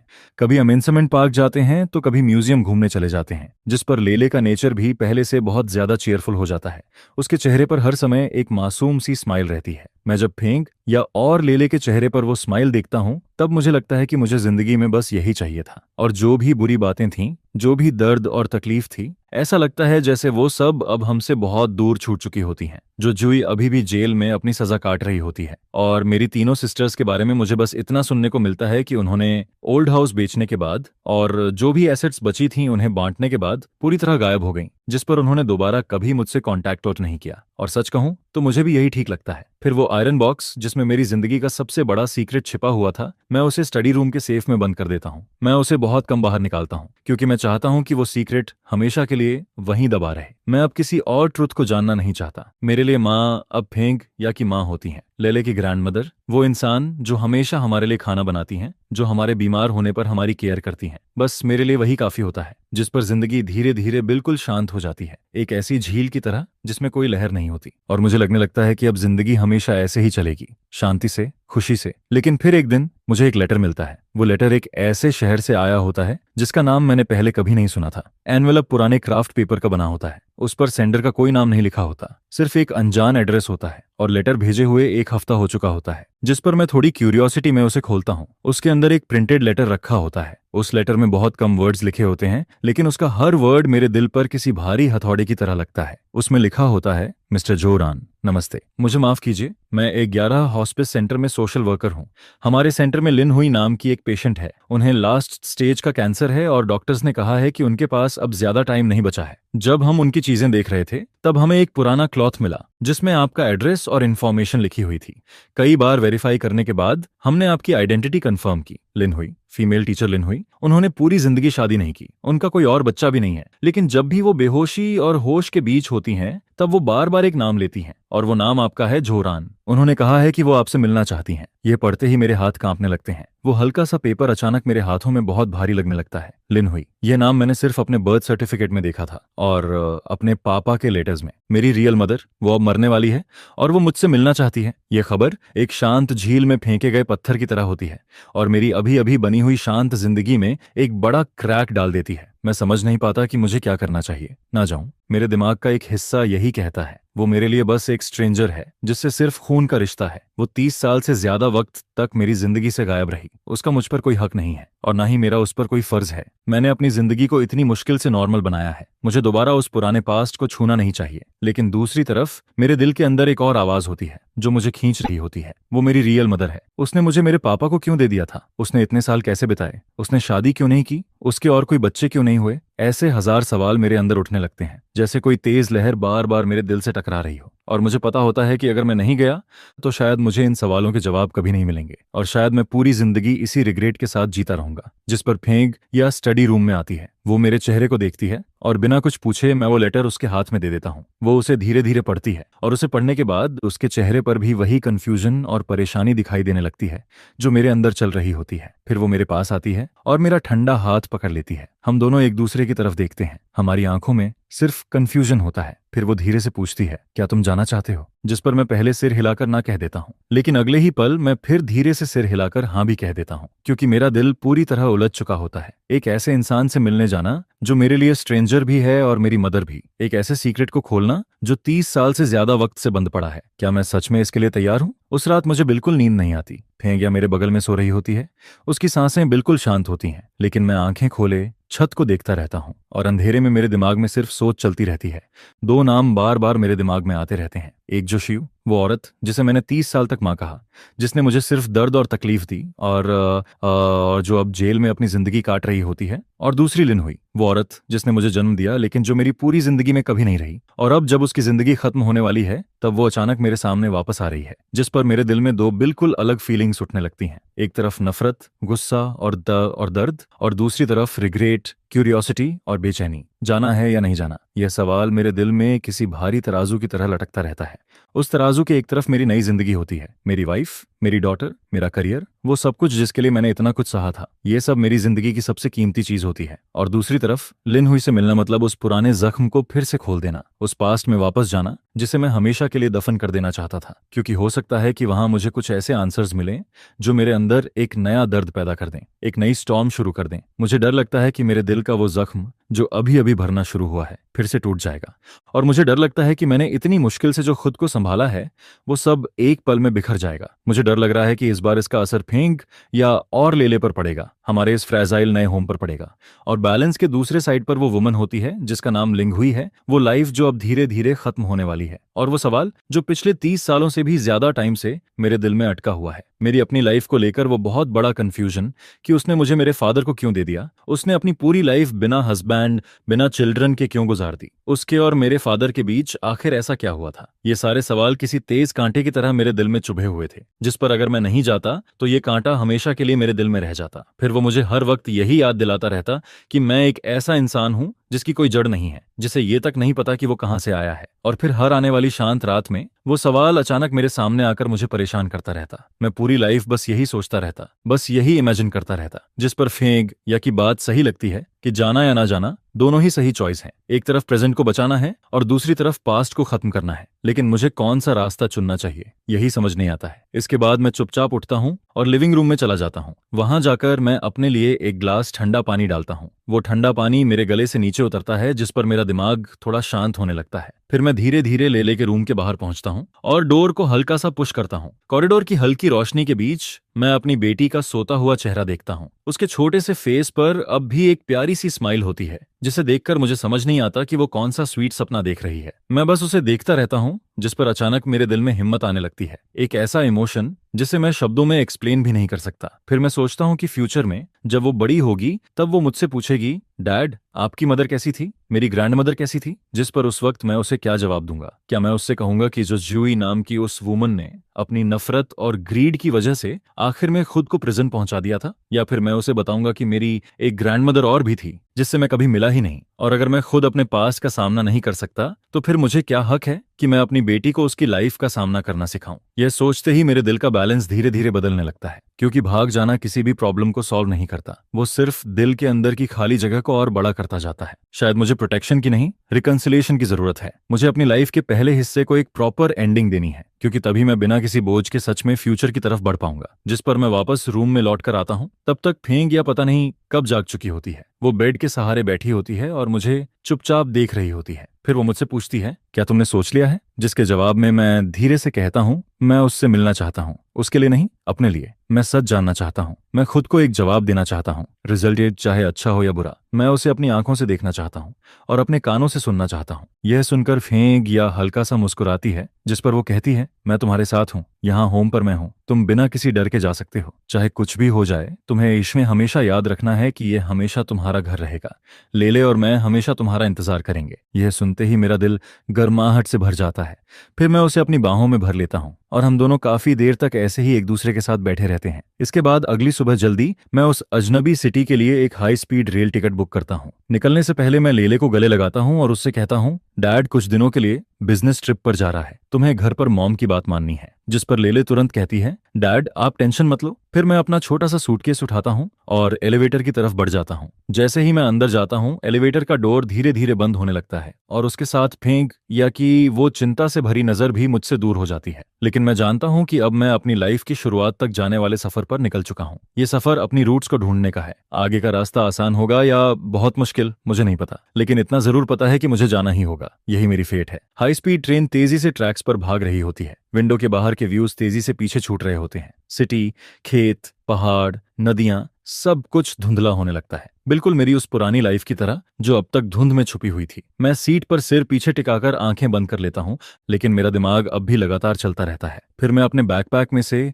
वो छोटा सा टिन बॉक्स निकालता हूँ। मैं उसे खोलता नहीं हूँ, बस अपनी उंगलियों से धीरे धीरे उसे छूता रहता हूँ। उसका ठंडा सरफेस अपने अंदर मेरी रूट्स को छुपाए बैठा होता है, और साथ ही दो लोगों की पूरी लाइफ के लव और हेट से भरे रिश्ते को भी, जिस पर मुझे अपने फादर जो जियानजून की याद आने लगती है। वो कम बोलने वाले इंसान थे, लेकिन अपने हर इमोशन को अपने एक्शंस में छुपा कर रखते थे। मैं हमेशा सोचता था कि वो मुझसे इसलिए प्यार करते हैं क्योंकि मैं उनका इकलौता बेटा हूँ, जो फैमिली की आखिरी उम्मीद हूँ। लेकिन अब मुझे समझ आता है कि उनके उस प्यार के पीछे एक गहरा गिल्ट भी छुपा हुआ था। उन्होंने शायद लिंगुई से बहुत प्यार किया होगा, वरना वो फैमिली टूटने का रिस्क लेकर मुझे इस दुनिया में नहीं लाते। लेकिन शायद वो बहुत कमजोर भी थे, जिस पर जब जो शियू ने उन्हें थ्रेटन किया, तब उन्होंने कॉम्प्रोमाइज करना चुना और सब कुछ सहते हुए जीना चुना। वो एक बहुत कॉन्ट्राडिक्टरी और दुखी इंसान थे, एक ऐसे इंसान जो पूरी लाइफ अपने गिल्ट और अपने फैसलों के बीच फंसा रहा, और शायद मरने तक भी उसे सुकून नहीं मिला। फिर मेरे दिमाग में लिंगुई का ख्याल आता है, मेरी रियल मदर। आखिर वो कैसी वुमन होगी? उसने अपने लेटर में लिखा था कि उसने पूरी लाइफ शादी नहीं की, उसके कोई और बच्चे नहीं हैं। इन छोटे से शब्दों के पीछे कितना दर्द, कितनी लोनलीनेस और कितनी तकलीफ छुपी हुई होगी, यह सोचकर ही मेरा दिल भारी होने लगता है। उसने दोबारा शादी क्यों नहीं की? क्या वो अब भी मेरे फादर से प्यार करती थी, या फिर उसके दिल में हमेशा मेरे लिए एक जगह बची हुई थी? और इन इतने सालों में वो अकेले कैसे जीती रही? क्या उसने कभी मेरे पास आने की कोशिश की थी, या फिर उसके और मेरे फादर के बीच ऐसा कुछ हुआ था जिसने उसे हमेशा के लिए मुझसे दूर रहने पर मजबूर कर दिया था? मेरे दिमाग में एक के बाद एक सवाल घूमने लगते हैं, ऐसे कौन से एग्रीमेंट्स थे जिनके बारे में मुझे कुछ भी नहीं पता? इतने सारे सवाल आपस में उलझकर पूरी तरह मेज बन चुके होते हैं, जिस पर मैं अपने दिमाग में उसकी शक्ल तक इमेजिन करने लगता हूँ। क्या वो मेरी तरह दिखती होगी या फिर मैं उसकी तरह दिखता हूँ? क्या हमारी आईब्रोज, आंखें, न्यास, नाक और होंठ एक जैसे होंगे? यही इमेजिनेशन मेरे अंदर एक अजीब सा एहसास पैदा करने लगती है, जिसमें थोड़ा एक्साइटमेंट होता है और थोड़ा डर भी, जिस पर मैं यही सोचता रहता हूं कि जब सच सामने आएगा तब मैं कैसा फील करूंगा। क्या मेरे अंदर गुस्सा होगा, नफरत होगी या फिर सिर्फ सिंपथी होगी? तभी ट्रेन के अनाउंसमेंट की आवाज मेरे ख्यालों को बीच में रोक देती है, जिस पर मैं अपनी आंखें खोलता हूं और विंडो के बाहर देखता हूं। मेरे सामने एक बिल्कुल अजनबी सिटी होती है, ऊंची ऊंची बिल्डिंग्स, ट्रैफिक और लोगों की भीड़। यही वो सिटी होती है जहां मेरी बायोलॉजिकल मदर रहती थी। मैं इतने सालों तक उसके इतने करीब होकर भी उसके बारे में कुछ नहीं जानता था। ये सोचकर मुझे फील होता है कि फेट सच में बहुत अजीब और क्रूअल चीज होती है। इसके बाद मैं स्टेशन से बाहर निकलता हूँ, एक टैक्सी लेता हूँ और सीधे अनिंग लियोहू सेंटर की तरफ निकल जाता हूँ। रास्ते भर मैं बाहर की अनजान सड़कों को देखता रहता हूँ, जिस पर मेरे दिल में यही ख्याल आता है कि शायद इन रास्तों पर वो भी कभी चली होगी, शायद उसने भी यही नज़ारे देखे होंगे। हम दोनों के बीच 30 साल से ज्यादा का फासला था, लेकिन फिर भी किसी अजीब तरीके से हम दोनों के बीच एक कनेक्शन बना हुआ था। करीब आधे घंटे बाद टैक्सी शहर के बाहर एक शांत से सबर्ब में जाकर रुकती है। मेरे सामने एक सफेद बिल्डिंग खड़ी होती है, उसके चारों तरफ हरे पेड़ लगे होते हैं और गेट पर एक बोर्ड लगा होता है जिस पर अनिंग लियोहू सेंटर लिखा होता है। उस बोर्ड पर लिखा हुआ ट्रैंक्विलिटी का मतलब इस वक्त मुझे बहुत अजीब लगता है, क्योंकि मेरे दिल के अंदर तो बिल्कुल भी शांति नहीं होती। मैं टैक्सी का पैसा देता हूँ और नीचे उतरकर उस बिल्डिंग के बाहर खड़ा हो जाता हूँ, लेकिन मैं काफी देर तक अंदर नहीं जाता, क्योंकि यही मेरे सफर का आखिरी पड़ाव होता है। उस दरवाजे के दूसरी तरफ मेरी रियल मदर होती है और उसी के साथ मेरी आधी जिंदगी का सच भी छुपा हुआ होता है। मुझे बस उस ग्लास डोर को धक्का देना होता है और सब कुछ सामने आ जाता, लेकिन मेरे पैर जैसे वहीं जम जाते हैं। ऐसा लगता है जैसे मेरे पूरे शरीर पर बहुत भारी बोझ रख दिया गया हो, जिसे मैं हटा नहीं पा रहा हूँ। मैं डर रहा होता हूँ, जिस पर मुझे एहसास होता है कि कुछ सच्चाइयां जितनी करीब आती हैं, इंसान उतना ही ज्यादा डरने लगता है। मैं करीब 10 मिनट तक वहीं खड़ा रहता हूँ। गेट पर खड़ा सिक्योरिटी गार्ड भी मुझे अजीब नजरों से देख रहा होता है। फिर मैं एक लंबी सांस लेता हूँ और खुद को संभालता हूँ। अब पीछे हटने का कोई रीजन नहीं बचा होता, जिस पर मैं अपना थोड़ा बिखरा हुआ कॉलर ठीक करता हूँ और उस भारी डोर को पुश करके अंदर चला जाता हूँ। अंदर का हॉल बिल्कुल शांत होता है। हवा में हल्की सी मेडिसिन और डिसइंफेक्टेंट की स्मेल फैली होती है। फ्रंट डेस्क पर नर्स की यूनिफॉर्म पहने एक यंग लड़की बैठी होती है। मुझे देखते ही वो प्रोफेशनल तरीके से स्माइल करती है और कहती है, हेलो सर, क्या मैं आपकी हेल्प कर सकती हूँ? जिस पर मैं कहता हूँ, मैं किसी से मिलने आया हूँ, मैं लिन हुई नाम की पेशेंट से मिलना चाहता हूँ। यह सुनकर वो तुरंत कहती है, ओ आंट लिन हुई, आप उनके फैमिली मेंबर हैं? जिस पर मैं हल्का सा सिर हिलाता हूँ। फिर वो कहती है, ठीक है, प्लीज मेरे साथ आइए। लियू शोगोंग ने पहले ही बताया था कि आप आने वाले हैं। उन्होंने कहा था कि आप अब तक पहुंच ही जाएंगे। मैं चुपचाप उसके पीछे चलने लगता हूँ। हम दोनों एक लंबे और शांत कॉरिडोर से गुजरते हैं। कॉरिडोर के दोनों तरफ बने कमरों में ऐसे लोग होते हैं जो अपनी जिंदगी की आखिरी लड़ाई लड़ रहे होते हैं। वहां कोई शोर नहीं होता, कोई आवाज नहीं होती, सिर्फ एक अजीब सी खामोशी होती है जो इंसान का दम घोंटने लगती है। इसके बाद नर्स मुझे एक ऑफिस के बाहर लेकर रुकती है। फिर वो डोर नॉक करती है और अंदर देखकर कहती है, सिस्टर लियू, आंट लिन के फैमिली मेंबर आ गए हैं। अंदर से एक औरत बाहर आती है। वो मुझे देखकर कहती है, हेलो, मैं लियू शिन हूँ। आप और आंट लिन के बारे में मुझे सब पता है। अंदर आइए, बैठकर बात करते हैं। मैं उसके साथ ऑफिस के अंदर चला जाता हूँ, जिस पर वो धीरे से कहती है, मिस्टर जो, यहाँ आने के लिए थैंक यू। आंट लिन के पास अब ज्यादा टाइम नहीं बचा है। इस वक्त आपको देखना ही उनके लिए सबसे बड़ा सहारा है। ये सुनकर मैं तुरंत पूछता हूँ, वो अब कैसी हैं? जिस पर लियू शिन कुछ देर चुप रहती है, फिर कहती है, कैंसर सेल्स उनके पूरे शरीर में फैल चुके हैं। अब वो सिर्फ मेडिसिन के सहारे हैं। ज्यादातर टाइम वो कोमा में रहती हैं। कभी कभी थोड़ी देर के लिए होश में आती हैं, लेकिन जब वो सो रही होती हैं तब भी वो बार बार आपका नाम लेती रहती हैं। यह सुनते ही मेरा दिल जैसे रुक जाता है। फिर मैं धीरे से पूछता हूँ, उन्होंने इतने साल कैसे बिताए? जिस पर लियू शिन मेरी तरफ देखती है और कहती है, आंट लिन की जिंदगी बहुत मुश्किल रही है। जब वो यंग थीं तब वो वर्ल्ड आर्ट ट्रूप में डांसर थीं। वो बहुत खूबसूरत थीं और बहुत टैलेंटेड भी, लेकिन बाद में उनकी लाइफ में कुछ ऐसा हुआ जिसने उन्हें पूरी तरह तोड़ दिया, जिस पर उन्होंने अपनी नौकरी छोड़ दी। उसके बाद उन्होंने ना कभी दोबारा काम किया और ना ही शादी की। वो अपनी पुरानी सेविंग्स और बाद में किए गए थोड़े बहुत काम से जिंदगी चलाती रहीं। वो बहुत इंट्रोवर्ट थीं। वो लगभग पूरी जिंदगी अकेले ही रहीं। उनका किसी से ज्यादा मिलना जुलना नहीं था। हम लोगों को भी उनके बारे में तब पता चला जब वो बहुत ज्यादा बीमार हो गईं और उनके नेबर्स उन्हें हॉस्पिटल लेकर आए। वो बहुत स्ट्रांग थीं। उन्होंने कभी हमें अपने पास्ट के बारे में कुछ नहीं बताया। लेकिन पिछले महीने उन्होंने पहली बार सब कुछ बताया, और आपके बारे में भी। अब मैं खुद को और नहीं संभाल पाता, मेरी आंखों में आंसू आ जाते हैं। मैं हमेशा सोचता था कि मैं इसके लिए तैयार हूं। मुझे लगता था कि मैं सब कुछ आराम से सुन लूंगा, लेकिन जब किसी अजनबी के मुंह से ये बातें निकलती हैं तो मेरे अंदर की सारी हिम्मत एक पल में टूट जाती है। जिस पर मुझे पहली बार एहसास होता है कि उसने मुझसे प्यार नहीं करना बंद नहीं किया था, वो बस मुझे प्यार नहीं कर पाई। लियूशिन मुझे नहीं रोकती, वो बस चुपचाप मेरे सामने कुछ टिश्यूज रख देती है। थोड़ी देर बाद जब मैं थोड़ा शांत होता हूं तब वो धीरे से कहती है, मिस्टर जो, मुझे पता है कि यह सब आपके लिए बहुत अचानक है और बहुत पेनफुल भी। मुझे नहीं पता आपके बीच क्या हुआ था, लेकिन मैं इतना जरूर फील कर सकती हूँ कि आंट लिन का प्यार आपके लिए बिल्कुल रियल था। वो अभी 3rd फ्लोर के रूम 307 में है। अभी वो सो रही हैं, शायद थोड़ी देर में उठ जाएं। क्या आप उनसे मिलना चाहेंगे? मैं अपनी आंखों के आंसू पोंछता हूँ और धीरे से सिर हिला देता हूँ। अब मेरे पास पीछे हटने का कोई रास्ता नहीं बचा होता, जिस पर मैं लियू शिन के साथ ऑफिस से बाहर निकलता हूँ और एलिवेटर में चढ़ जाता हूँ। एलिवेटर के अंदर की हवा जैसे पूरी तरह जम चुकी होती है और उस खामोशी के बीच मुझे सिर्फ अपने दिल की तेज धड़कन सुनाई दे रही होती है। एलिवेटर 3rd फ्लोर पर जाकर रुकता है। यहाँ का कॉरिडोर 1st फ्लोर से भी ज्यादा शांत और डिप्रेसिंग लगता है। हर रूम का डोर बंद होता है और उन डोर्स के पीछे कोई ना कोई इंसान अपनी जिंदगी की आखिरी लड़ाई लड़ रहा होता है, जिस पर लियू शोगोंग रूम 307 के बाहर जाकर रुकती है। फिर वो अंदर वाले डोर की तरफ इशारा करके कहती है, यही है, मैं अंदर नहीं जाऊंगी। तुम मदर और सन को थोड़ा स्पेस देती हूँ, अगर किसी चीज की जरूरत पड़े तो बेल दबा देना। इतना कहकर वो हल्का सा सिर हिलाती है और वहां से चली जाती है। अब मैं अकेला रूम 307 के बाहर खड़ा होता हूँ। डोर पर एक नेम प्लेट लगी होती है जिस पर लिंगुई लिखा होता है। मैं यह नाम पहले भी देख चुका था, अपने बर्थ सर्टिफिकेट पर, अपने फादर के लेटर में, और अब वही नाम मेरे सामने होता है। उस डोर के पीछे वो वूमन होती है जिसने मुझे जन्म दिया, लेकिन मेरी आधी जिंदगी में कभी मेरे साथ नहीं रही। मैं अपना हाथ उठाता हूँ, लेकिन फिर भी उस डोर को खोल नहीं पाता। मेरी हथेलियों में पसीना आने लगता है। मुझे खुद समझ नहीं आता कि मैं किस चीज से डर रहा हूँ। क्या मैं एक बीमार, टूटी हुई पेशेंट को देखने से डर रहा हूँ, या फिर उस चेहरे को देखने से जो मेरी तरह होगा लेकिन मेरे लिए बिल्कुल अजनबी होगा। मैं सिर्फ इतना जानता हूँ कि यह डोर मेरी जिंदगी के हर दूसरे डोर से ज्यादा भारी लगता है। जिस पर मैं अपनी आंखें बंद करता हूँ, एक लंबी सांस लेता हूँ, और तभी मेरे दिमाग में फिंगेक या और लेले के चेहरे आ जाते हैं।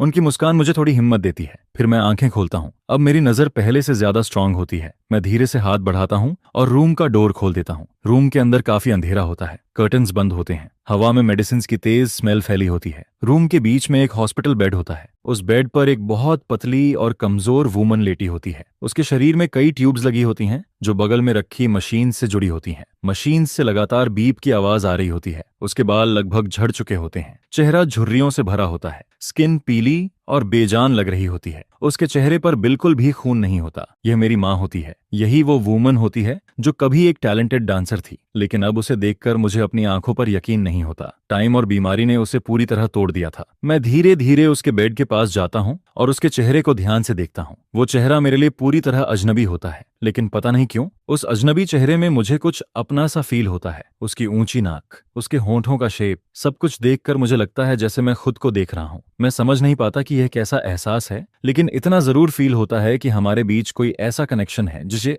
जिसे वर्ड्स में एक्सप्लेन नहीं किया जा सकता। मैं बस बेड के पास खड़ा होकर उसे देखता रहता हूँ। मेरे अंदर ना कोई गुस्सा होता है, ना नफरत, सिर्फ दुख होता है, बहुत ज्यादा दुख। तभी अचानक उसकी आईलैशेस हल्का सा हिलती हैं। फिर वो धीरे धीरे अपनी आंखें खोलती है। उसकी आंखें बहुत कमजोर होती हैं, उनमें थकान, दर्द और टूटा हुआ सा एहसास होता है। लेकिन जैसे ही उसकी नजर मुझ पर पड़ती है, उसकी आंखों में अचानक एक अजीब सी चमक आ जाती है। उस चमक में शौक होता है, खुशी होती है, गिल्ट होता है, और बहुत सालों से दबा हुआ प्यार होता है। हम दोनों बस एक दूसरे को देखते रहते हैं। ऐसा लगता है जैसे उस पल में टाइम रुक गया हो। उसके होंठ हल्के हल्के कांपने लगते हैं। वो कुछ कहना चाहती है, लेकिन कमजोरी की वजह से आवाज नहीं निकल पाती। फिर उसके सूखे हुए होंठों से बहुत धीरे एक शब्द निकलता है, रान रान। ये मेरा निकनेम होता है। मुझे इस नाम से सिर्फ मेरे फादर बुलाते थे। जाओ शुए ने कभी मुझे इस नाम से नहीं बुलाया। वो हमेशा मुझे जो रन कहती थी या फिर कुछ और, जिस पर मेरा पूरा शरीर एकदम फ्रीज हो जाता है। मेरे दिल के सबसे अंदर से एक अजीब सा दर्द उठता है और पूरे शरीर में फैल जाता है। मैं कुछ कहना चाहता हूँ,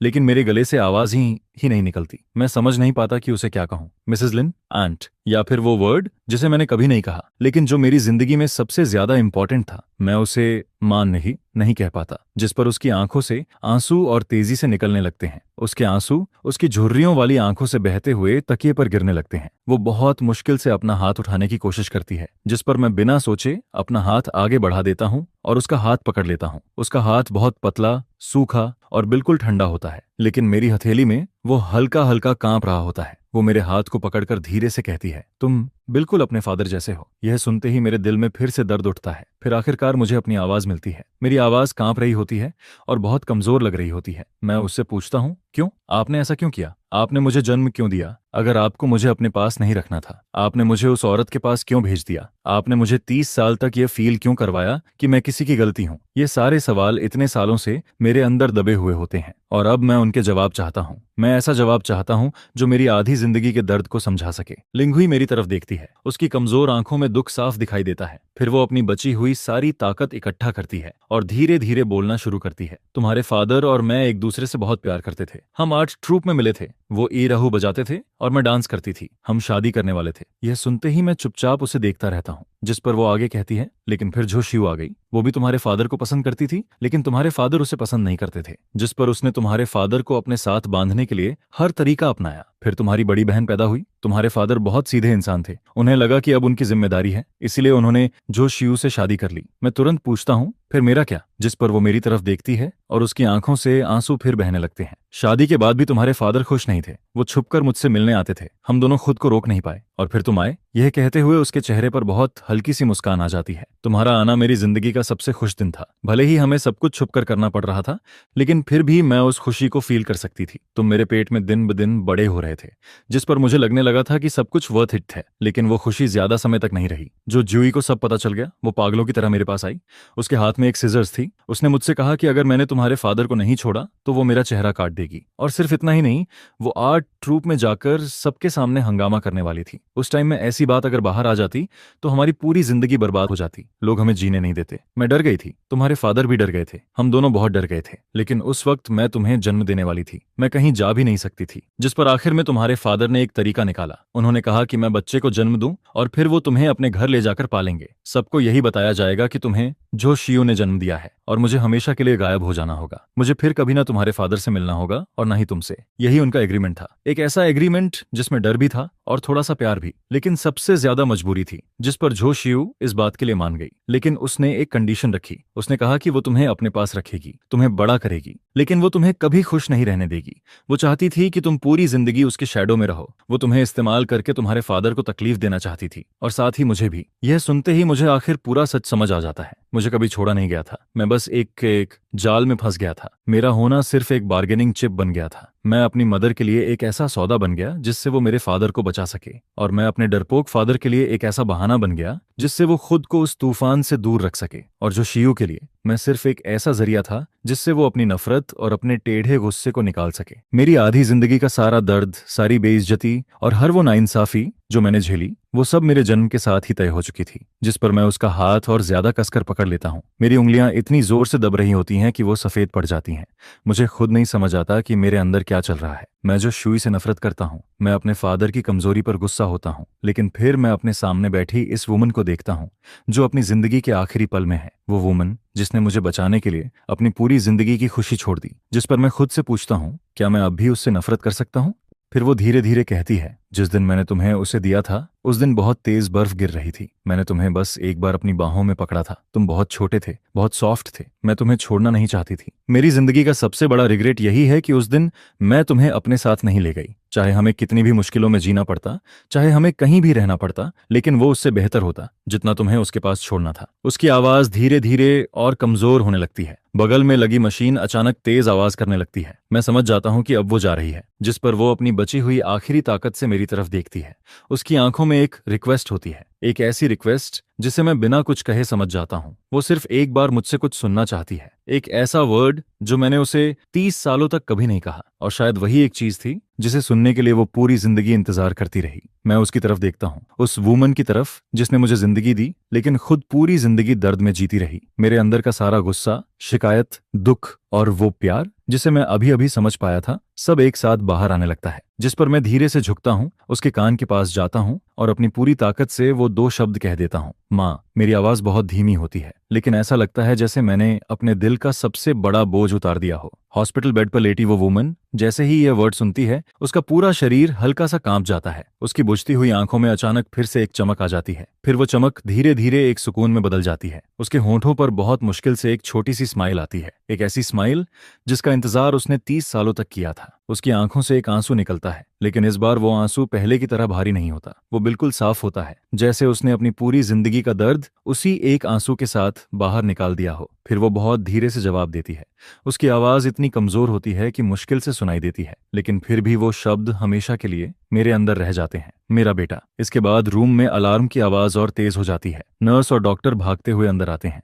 वो लोग उसे बचाने की कोशिश करने लगते हैं, लेकिन मुझे पता होता है कि अब कुछ नहीं हो सकता। उसकी आखिरी ख्वाहिश पूरी हो चुकी थी। उसके पास जो आखिरी ताकत बची थी वो भी खत्म हो चुकी थी। मैं वहां से हटता नहीं हूं, मैं बस उसका हाथ पकड़े रहता हूं। फिर मैं अपना फोन निकालता हूं और गैलरी खोलता हूं। मैं उसके सामने फेंक या और लेले की फोटो लेकर आता हूं। फोटो में दोनों धूप में हंस रही होती हैं, जिस पर मैं उससे कहता हूं, माँ देखो, ये मेरी वाइफ फेंगिया है और ये मेरी बेटी लेले है। वो 5 साल की है, वो आपकी ग्रैंड डॉटर है। मुझे नहीं पता कि वो अब भी मुझे सुन पा रही थी या नहीं, लेकिन फिर भी मैं उसे सब कुछ बताना चाहता था। मैं चाहता था कि वो ये जान जाए कि उसका बेटा दर्द से हार नहीं गया। उसका बेटा बड़ा हुआ, उसने अपनी फैमिली बनाई और उसे अपनी खुशी मिल गई। उसका सैक्रिफाइस बेकार नहीं गया। जिस पर उसकी नजर फोन की स्क्रीन पर टिक जाती है, खासकर लेले की हंसती हुई तस्वीर पर। उसके होंठों पर आई स्माइल थोड़ी और बड़ी हो जाती है। फिर उसके होंठ बहुत हल्के से हिलते हैं। मैं उसके और करीब जाता हूँ और बहुत मुश्किल से उसके शब्द सुन पाता हूँ, बहुत अच्छा। फिर मैं उसका हाथ पकड़कर कहता हूँ, माँ आप चिंता मत करो, मैं ठीक रहूंगा। मैं फेंक गया और लेले का अच्छे से ख्याल रखूंगा। और मैं लेले को जरूर बताऊंगा कि उसकी एक ग्रैंड मदर थी जो उससे बहुत प्यार करती थी। वो बस बहुत बहुत दूर चली गई और आसमान में एक स्टार बन गई, ताकि वो हमेशा मुझे देखती रहे। जिस पर मेरे आंसू उसकी हथेली के पीछे गिरते रहते हैं और मैं उस हाथ को फील करता हूँ जिससे वो मुझे पकड़कर रखती है। लेकिन फिर धीरे धीरे उसकी आखिरी ताकत भी खत्म होने लगती है। उसके बगल में लगी वो नई इलेक्ट्रोग्राम मशीन जो उसकी लाइफ को दिखा रही होती है, धीरे धीरे एक सीधी लाइन में बदलने लगती है, जिस पर मशीन एक लंबी आवाज निकालती है और उसके हाथ की हलचल भी वहीं रुक गई। जिस पर मैं बेबस होकर अपना सिर हिलाता हूँ और कहता हूँ, आई एम सॉरी, हमने पूरी कोशिश की थी। यह सुनकर पूरा रूम शांत हो जाता है। वहां सिर्फ उन ठंडी मशीन्स की लंबी आवाज गूंजती रहती है और उसी पल मुझे समझ आ गया था कि वो जा चुकी है। फिर मैं अपनी उस माँ को, जिसने हमेशा मेरे साथ खाना खाया, मेरे साथ जिया और हमेशा मेरे फ्यूचर के लिए सपने देखे, शांति से जाते हुए देखता हूँ। मैं नहीं रोता हूँ, मैं बस चुपचाप उसका ठंडा होता हुआ हाथ पकड़कर बैठा रहता हूँ। मेरे दिल में ना कोई नफरत बची होती है और ना ही कोई उम्मीद। वहां सिर्फ एक अजीब सी शांति होती है और उसके साथ एक ऐसा दुख जो मेरी हड्डियों तक उतरता चला जाता है। इसके बाद मैं उसके फ्यूनरल का इंतजाम करता हूँ, जिस पर सारी प्रोसेस बहुत सिंपल रहती है, क्योंकि इस दुनिया में उसके पास अब कोई रिलेटिव नहीं बचा था मेरे अलावा। फिर उसकी छोड़ी हुई चीजों में मुझे एक छोटा सा लकड़ी का बॉक्स मिलता है। उस बॉक्स में कोई कीमती चीज नहीं होती है, वहां सिर्फ हाथों से सिले हुए छोटे से टाइगर हेड शूज रखे होते हैं।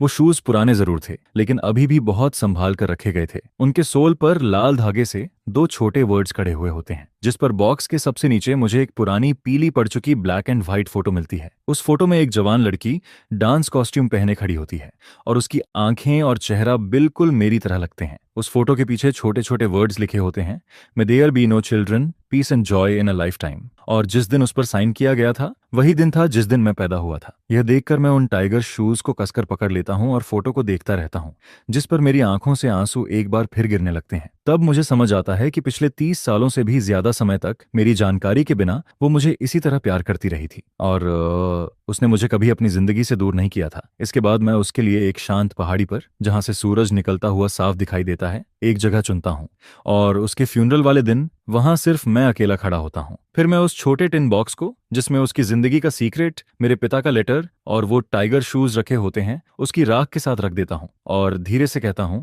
मम मॉम डैड, मुझे नहीं पता कि तुम दोनों किसी दूसरी दुनिया में मिलोगे या नहीं। जिस पर मैं आगे कहता हूं, लेकिन अगर तुम मिले तो मैं बस यही चाहता हूं कि तुम अपना सारा गिल्ट और डर छोड़ दो और एक नई शुरुआत करो। जहां तक जो शियू की बात है और उन तीनों सिस्टर्स की बात है, अब वो मेरे लिए इंपॉर्टेंट नहीं रह गए थे, क्योंकि जिस पल मेरी रियल माँ की आंखें उस राख के बर्तन पर बंद हुई थीं, उसी पल मेरी जिंदगी के पहले हिस्से की सारी शिकायतें और दर्द खत्म हो गए थे। फिर मैं उस लकड़ी की कब्र के सामने बहुत देर तक खड़ा रहता हूँ, यहाँ तक कि डूबता हुआ सूरज मेरी परछाई को बहुत लंबा कर देता है और मैं उसी जगह चुपचाप खड़ा रहता हूँ। इसके बाद मैं मुड़ता हूँ और पहाड़ से नीचे उतरने लगता हूँ, लेकिन मैं एक बार भी पीछे मुड़कर नहीं देखता, क्योंकि मैं जानता हूँ कि मेरा फ्यूचर उस पुराने पास्ट में नहीं है। वो नीचे, पहाड़ के नीचे है, उस जगह पर जहां स्क्वायर क्लिफ है, जहां खुशी है, और वही मेरी रियल होम है। और आखिरकार मैं घर वापस आ जाता हूँ। जैसे ही मैं डोर खोलता हूँ, खाने की खुशबू पूरे घर में फैल जाती है, जिस पर लेले लिविंग रूम से एक छोटी चिड़िया की तरह भागती हुई आती है और सीधे मेरी बाहों में कूद जाती है।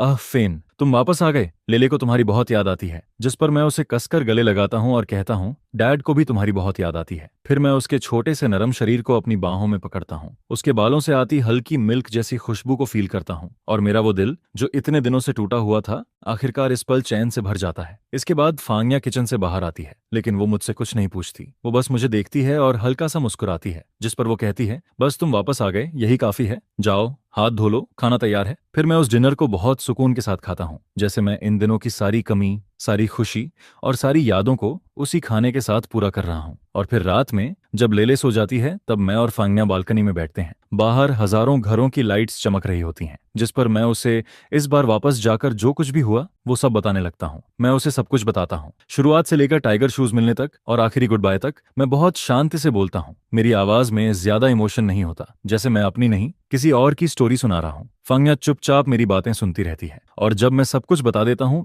तब वो अपना हाथ बढ़ाकर मेरा हाथ पकड़ लेती है, जिस पर वो धीरे से कहती है, सब खत्म हो गया, अब सब ठीक है। यह सुनकर हम दोनों हल्का सा मुस्कुराते हैं, और उसी पल मुझे लगता है कि अब सच में कुछ भी इतना बड़ा या इतना दर्दनाक नहीं रह गया है। उस दिन के बाद मैं कभी भी उन पुरानी बातों को खुद से नहीं छेड़ता। जो शिव का केस आगे क्या हुआ मैंने कभी नहीं पूछा। उन तीनों सिस्टर्स का क्या हुआ, वो कहाँ गईं, कैसी हैं, मुझे अब फर्क नहीं पड़ता था। जिस पर झो फैमिली की वो सारी दर्द भरी यादें जिन्हें मैं कभी भूल नहीं पाया था, मैं अपनी यादों के सबसे गहरे हिस्से में हमेशा के लिए बंद कर देता हूँ। फिर मैं स्टडी रूम की शेल्फ पर लिंगुई की एक कलर फोटो और हमारी फैमिली की फोटो साथ में रख देता हूँ। मैं लेले को उन सब के बारे में ज्यादा कॉम्प्लिकेटेड बातें नहीं बताता। मैं बस उसे फोटो दिखाकर कहता हूँ, लेले देखो, ये तुम्हारी ग्रैंडमा है, वो बहुत ब्यूटीफुल डांसर थीं और अब वो आसमान के स्टार्स के साथ रहती हैं और हर रात तुम्हें देखती रहती हैं। यह सुनकर लेले उस फोटो को देखकर मीठी सी आवाज में कहती है, हेलो ग्रैंडमा। जिस पर मैं अपनी बेटी का मासूम चेहरा देखकर मुस्कुराने लगता हूँ, क्योंकि कभी कभी खून का रिश्ता और फैमिली का प्यार इतना सिंपल होता है कि उसका किसी शिकायत, किसी पुराने दर्द